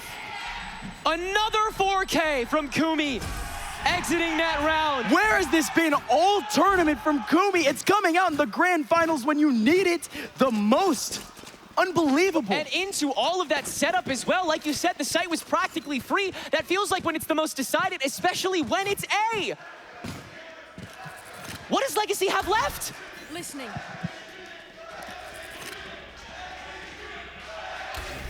Listening. A Yeah, tell firm us how you really split. feel, Philly. A firm split from Philadelphia. A firm split in the room. 50-50 Legacy and NBG. 3 ultis. Had to come down to 3 maps for a reason. Sunakar tries to step up for the first contact, not going to be able to get anything. As the rest of Nightblood Gaming, they're staying very, very safe at the moment. Legacy Kingdom seems like their early target here is going to be over towards this A site. What can... No, wait, what can this Omen try to pull off? But he does start to back away. I was about to say, this was the right setup, but note, there's a smoke on. Note, with only a Sheriff. Somehow needing to get a couple of headshots. Note, does get the kill somehow with said Sheriff. Staying alive, Screwface with the Phantom, playing out with a little bit more space. Here comes the exec. He's fine going back into Hell. The tripwire is good for some information, but not enough for a frag. Kumi waiting up in heaven, waiting for his chance. But there goes Muddy once again. 13 HP left on Muddy, but he has given his team a red carpet into the back site. 3 players are here. They can allow for a 4th, but instead now they have a lurker over in Cat. This is such a cheeky position here for Legacy, and it could be a win condition for them. There goes the drop from the Yoru. This first pick from Jonah, so important. Can he get the headshot? Fighting off against Note. Nothing there yet. Blast, blast, blast, coming in, blasting away through the smoke. Not able to get the kills, but they're forced to drop. Nightblood Gaming is gone.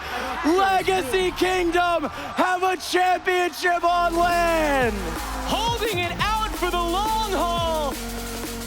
And by the end of that game, it became clear Muddy was the battering ram. They just gave the guy a telescope to boot. All the intel you need to take over a site. And Legacy knew if they could set up enough times, if they could execute their game plan, their beautiful tapestry of a macro, then it would be decided from there. The intelligent Valorant wins, and Legacy Kingdom, with one of their most prestigious, one of their most hard-fought, and one of their most entertaining victories in history. Look at how much it means for these guys too. Legacy, they played their first tournament together no more than 3-4 months ago. Playing in a fun haver. What do? They win immediately. They beat 2 challengers teams in their very first tournament together. This Legacy team is bursting onto the Valorant scene with some sort of glory here already. They're so young. And they already have the cash, the championships to boot. All they need now is just a little bit more experience and God knows some competition online. Right, now that that identity's been truly established in this tournament, it's time for Legacy Kingdom to truly flex that on other people. Understand your confidence and utilize it to the highest of efficiency. We saw the level at which this team was able to gain personnel advantages at the drop of a hat, and it all came from the positional awareness of every single one of these players. You listen to the comms, they are yappers. They let every amount of information plague that comm. But you know what happens? Every piece of that intel is absorbed by all of those team members. It is a full brain trust that is activated to the fullest here in Philadelphia. You just can't believe it too. We claimed that this map had to be Tim's. This map had to come down to Muddy, and it's exactly what happened. These two came in almost every single round with an impact. This is not a joke. Almost every single kill consisted of a kill coming out from either one of these two players. But what about the rest of this server? I mean, you have players like Kumi stepping in, but just not able to finish off what was their best performance of this entire tournament. You still had no stepping up to the plate. Just nothing working out for this NBG team, but still, it was the thinnest of margins for a reason. NBG pushed this team to the brink, pushed the adaptations, pushed the deepest parts of their strat book out here on LAN, and it is done. Legacy are your champions. 20 teams entered, and one has exited as a champion. A massive congratulations to Legacy Kingdom for, again, they handshaking with everyone in the crowd. They prepared for this so This is amazing. hard. Wait. And they're really reveling in that glory, aren't they? Rightfully so. Enjoy this moment, savor it, because you are going to be so much hungrier for it when you leave. Oh my goodness. Listen, glory has to be far from done for these guys simply because they have the platform. They have now more tournaments coming up in the form of challengers. They do still have, again, all of these players reinvigorated, learning by the minute. Again, just seems like that future has to be good here for Legacy, but that's not to say the same, of course, over for that NBG side. So many impressive, high caliber wins for this team throughout this tournament. The takeaways for both of these teams is just unbelievably long.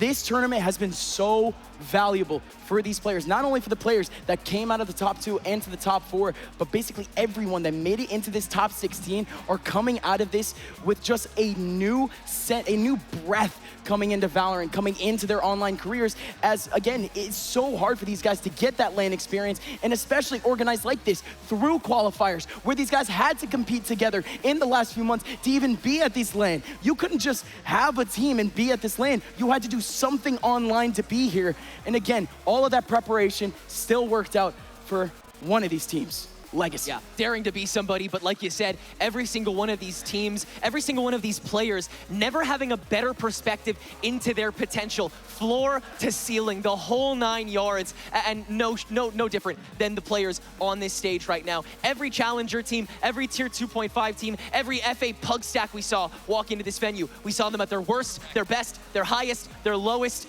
and really their truest selves. We do have a bracket, just to remind y'all of the journey that we've taken in the last 3 days here in Philadelphia.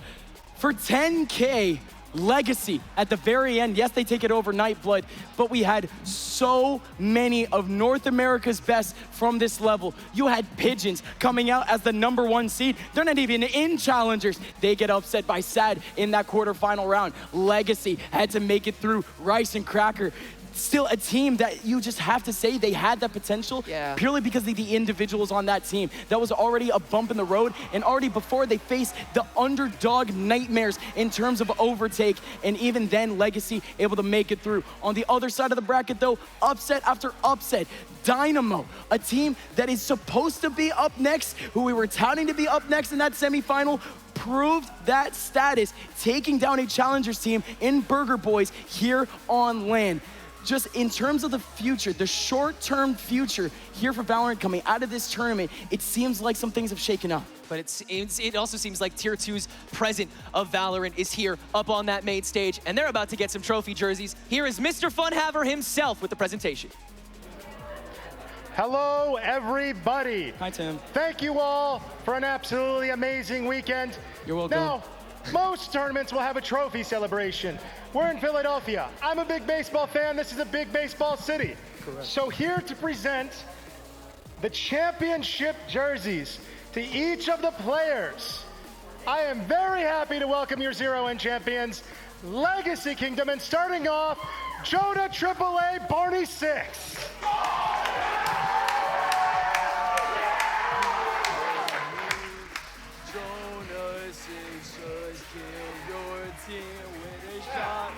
Now, Jonah, I've only got one question for you.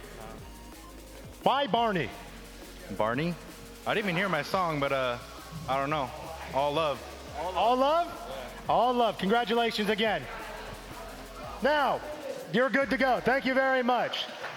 Now, one big thing every team needs is a duelist. Sometimes that duelist needs to take a break for a little bit and come back to the team. One of the most impressive players I have ever seen, Muddy.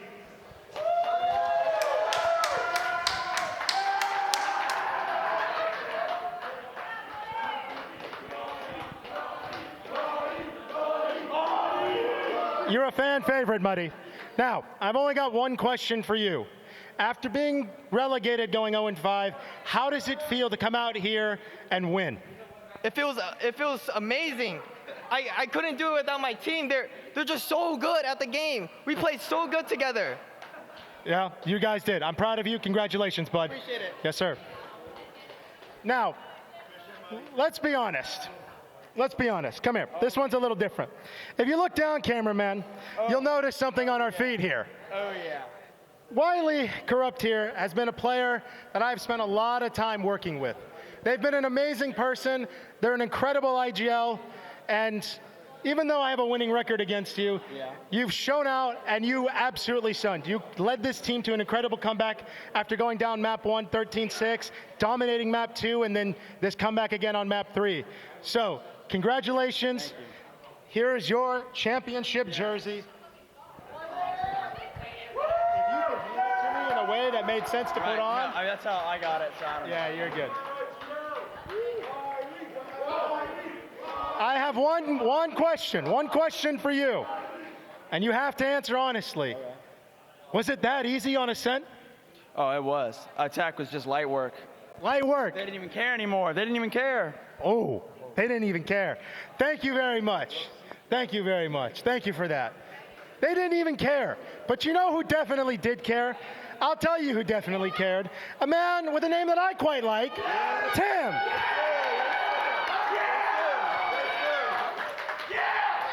Now, Tim, let me present you with this jersey. Yes, sir. Very quickly here. Yes, sir. That's a really weird thing to do for me. Tim, let me present you with my jersey. Anyway, I have one question for you. Yes, sir. Did you have any production outages today? Dude, I don't know, man. I was just him. You were him. I was just... You were him. No. But seriously, one question for you. What do you think was the turning point on Ascent that you went, yup, we've won? I mean, once I told Muddy that every game I was telling them, I promise we're going to win this game. Both times on Ascent, against Sad and against them. I looked at everybody, I said, I promise we're going to win this game. Muddy turned up, then we bonused them, I knew it was over. It was over. Well, it's definitely very much over. Congratulations. Yes, sir. Now, listen.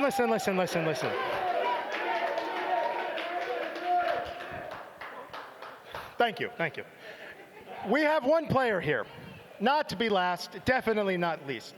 One of the most reliable sentinels in the game, and he closed it out for our map 2. We have Blast.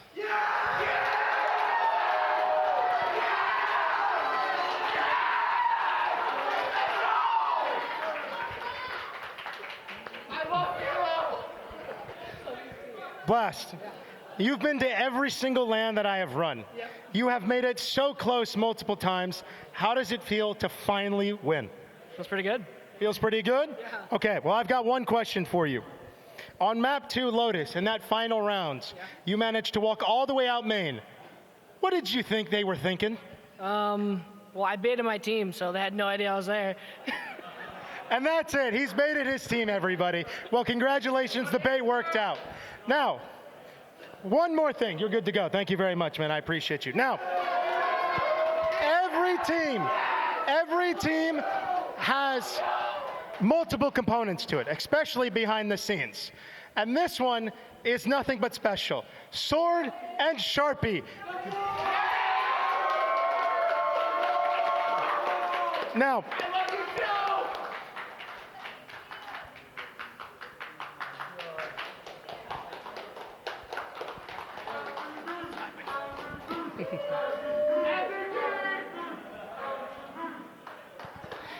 well, you two, you have done it. You guys have brought this team back. You had some inspirational timeouts. I saw a lot of passion and energy from both of you guys. I have one question for each of you, but first, when you were in that timeout, I forget which map it was, but you'll have to remind me. Maybe it was 210 Lotus. You turn around to your team, and there's more passion than I've had on stage coming out from you. What was the main thing you said to the guys? I just told them, do you really want it that bad? You got to show me you really want it that bad. And they wanted it that bad. Dude, these guys are phenomenal. I pushed them, and they pushed me back. It's a back and forth, man. They're amazing, and I'm so lucky to have them. Well, they're very lucky to have you. Now, Sharpie, you've been with Tim and Blast for how long now? Long time. As long as I can remember. And you've seen a lot of ups and downs. You've seen a lot of close finishes and a lot of not close finishes.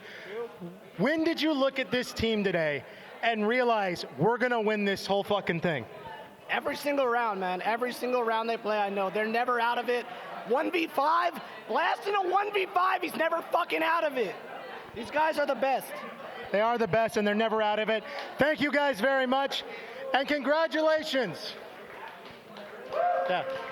Congratulations to all of you. Jersey, shall we? Come on back up here. We need a picture in your jerseys.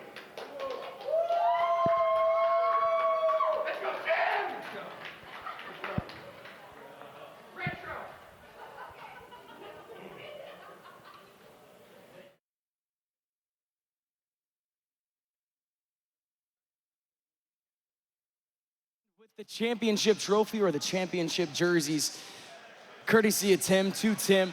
They look good. Ah, man, they look good. Those are really yeah, those are some really fly jerseys. Yeah. Definitely a prize on top of that lion's share, the $10,000 worth having. But more than anything, you see what it means to these players and these coaches on Legacy. You see what a victory like this can do for their morale, their confidence, and you know, their plans moving forward in, you know, any aspect of Tier 2 Valorant, whether it be challengers, the later off-season tournaments, other LAN environments, and beyond. Yeah, and again, for this team, with the way that they, with the way that I ended up approaching that next half, that last half of Ascent, again, it was almost exactly what you were hearing from those guys on the stage. It was this cascade of aggression, this cascade of confidence coming out from this team bit by bit. And again, it was coming out from players that you just didn't see it from. You were seeing great plays coming out from Jonah 6, not on his own, not holding it down, but this dude was being mobile. This dude was being that third prong, that four prong in these retakes and being so pivotal. Blast, same thing, 1v5, that's all that matters, that's all I need to say. Again, huge game from who exactly you expect. None other than Muddy with 25 and 15, 6 first kills, and your championship MVP, of course, it's Muddy. There's a certain point in every game that Legacy's played where they realize the best course of action is just to still play around Muddy. The amount of space that he's been able to generate, the amount of damage he's been able to do, the amount of fear he's been able to strike in the hearts of every single one of these players on and off stage has been deafening. And it's been on a multitude of mobile agents, a multitude of agents that rely on that positioning so differently than the defaults that most of Legacy Kingdom already relies on. It may be Muddy who has to be the most chameleonic of any member of Legacy Kingdom. And he is the youngest, he is the newest, and he is probably the best. Yeah. Unbelievable player that we have right here in the venue. The future of Tier 2 Valorant for sure. Yeah. Ladies and gentlemen, again, let's just cover this whole weekend one last time. Here's your bracket. At the very end, of course, you're gonna be seeing none other than Legacy. But again, you see a plethora of challengers teams who all came down to Philadelphia to try to claim glory, to try to write their story in the history of LAN Valorant, in the history of Philadelphia Valorant, really the home of North American Valorant, where some of the biggest tournaments in this game's history has happened, and Legacy has lived up to exactly their name. They have written a legacy in Philly. A new dynasty potentially established here in Tier 2 Valorant, and it didn't even take Ascension to get there. Once again, a massive congratulations to Legacy Kingdom exiting this tournament Really performing well, and yeah.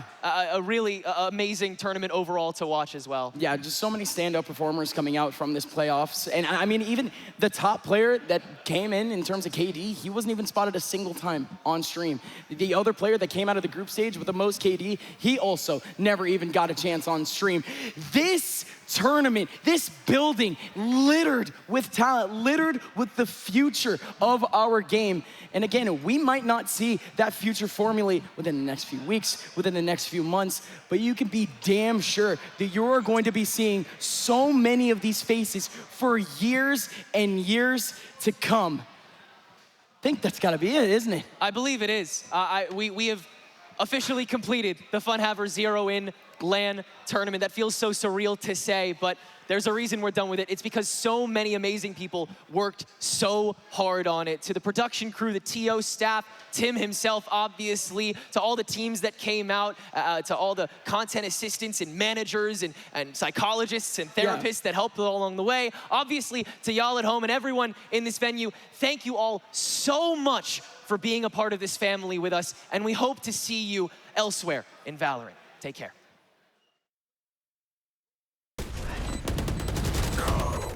Last player standing. One enemy remaining. We should call this wall and I'll fly mid. Last player standing.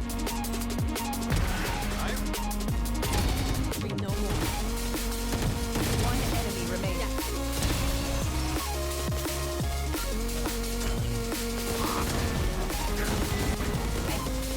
One enemy remaining. One enemy remaining. One enemy remaining.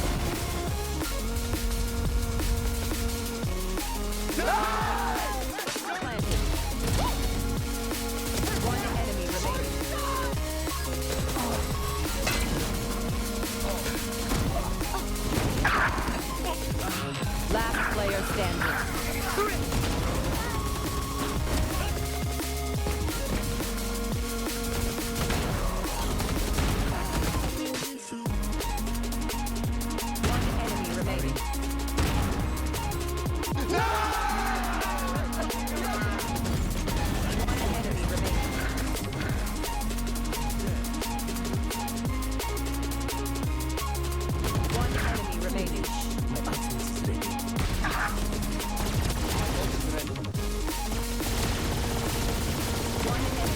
Player standing. One enemy remaining.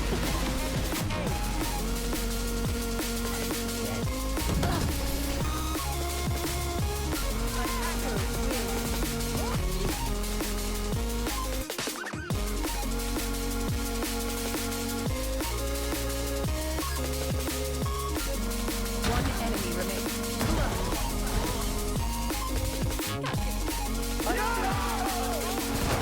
Spike down A. One enemy.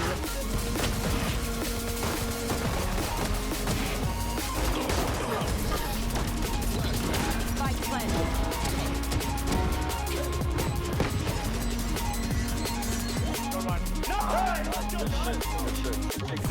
Last player standing.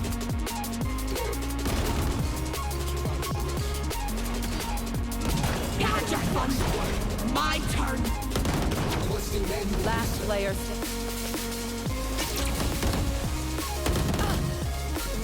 Player standing.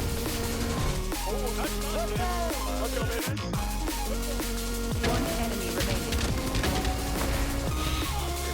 One enemy remaining. Spike down A.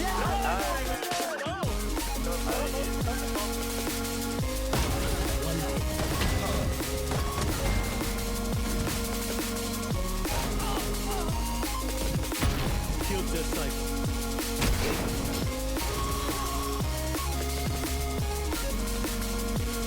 Team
One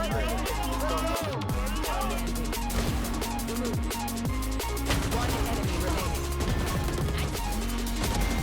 Seconds left. One enemy down A.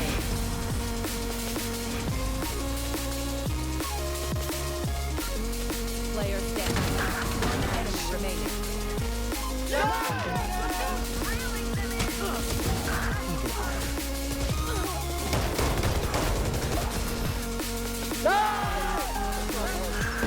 One enemy remaining.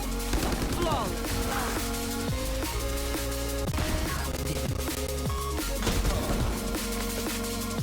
One enemy remaining.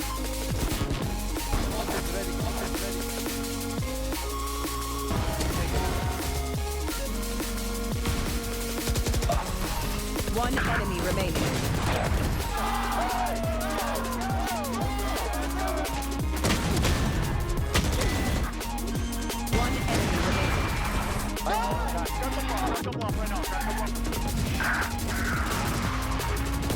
One enemy remaining.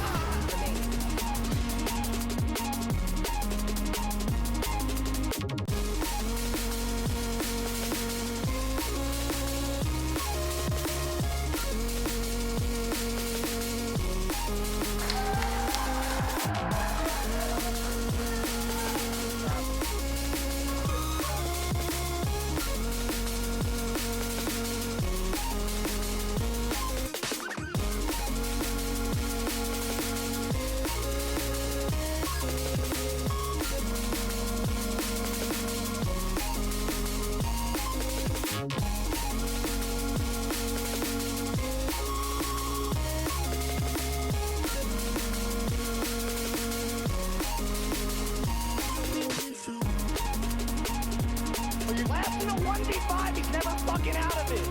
These guys are the best. They are the best and they're never out of it. Thank you guys very much. And congratulations. Congratulations. Worth having. But more than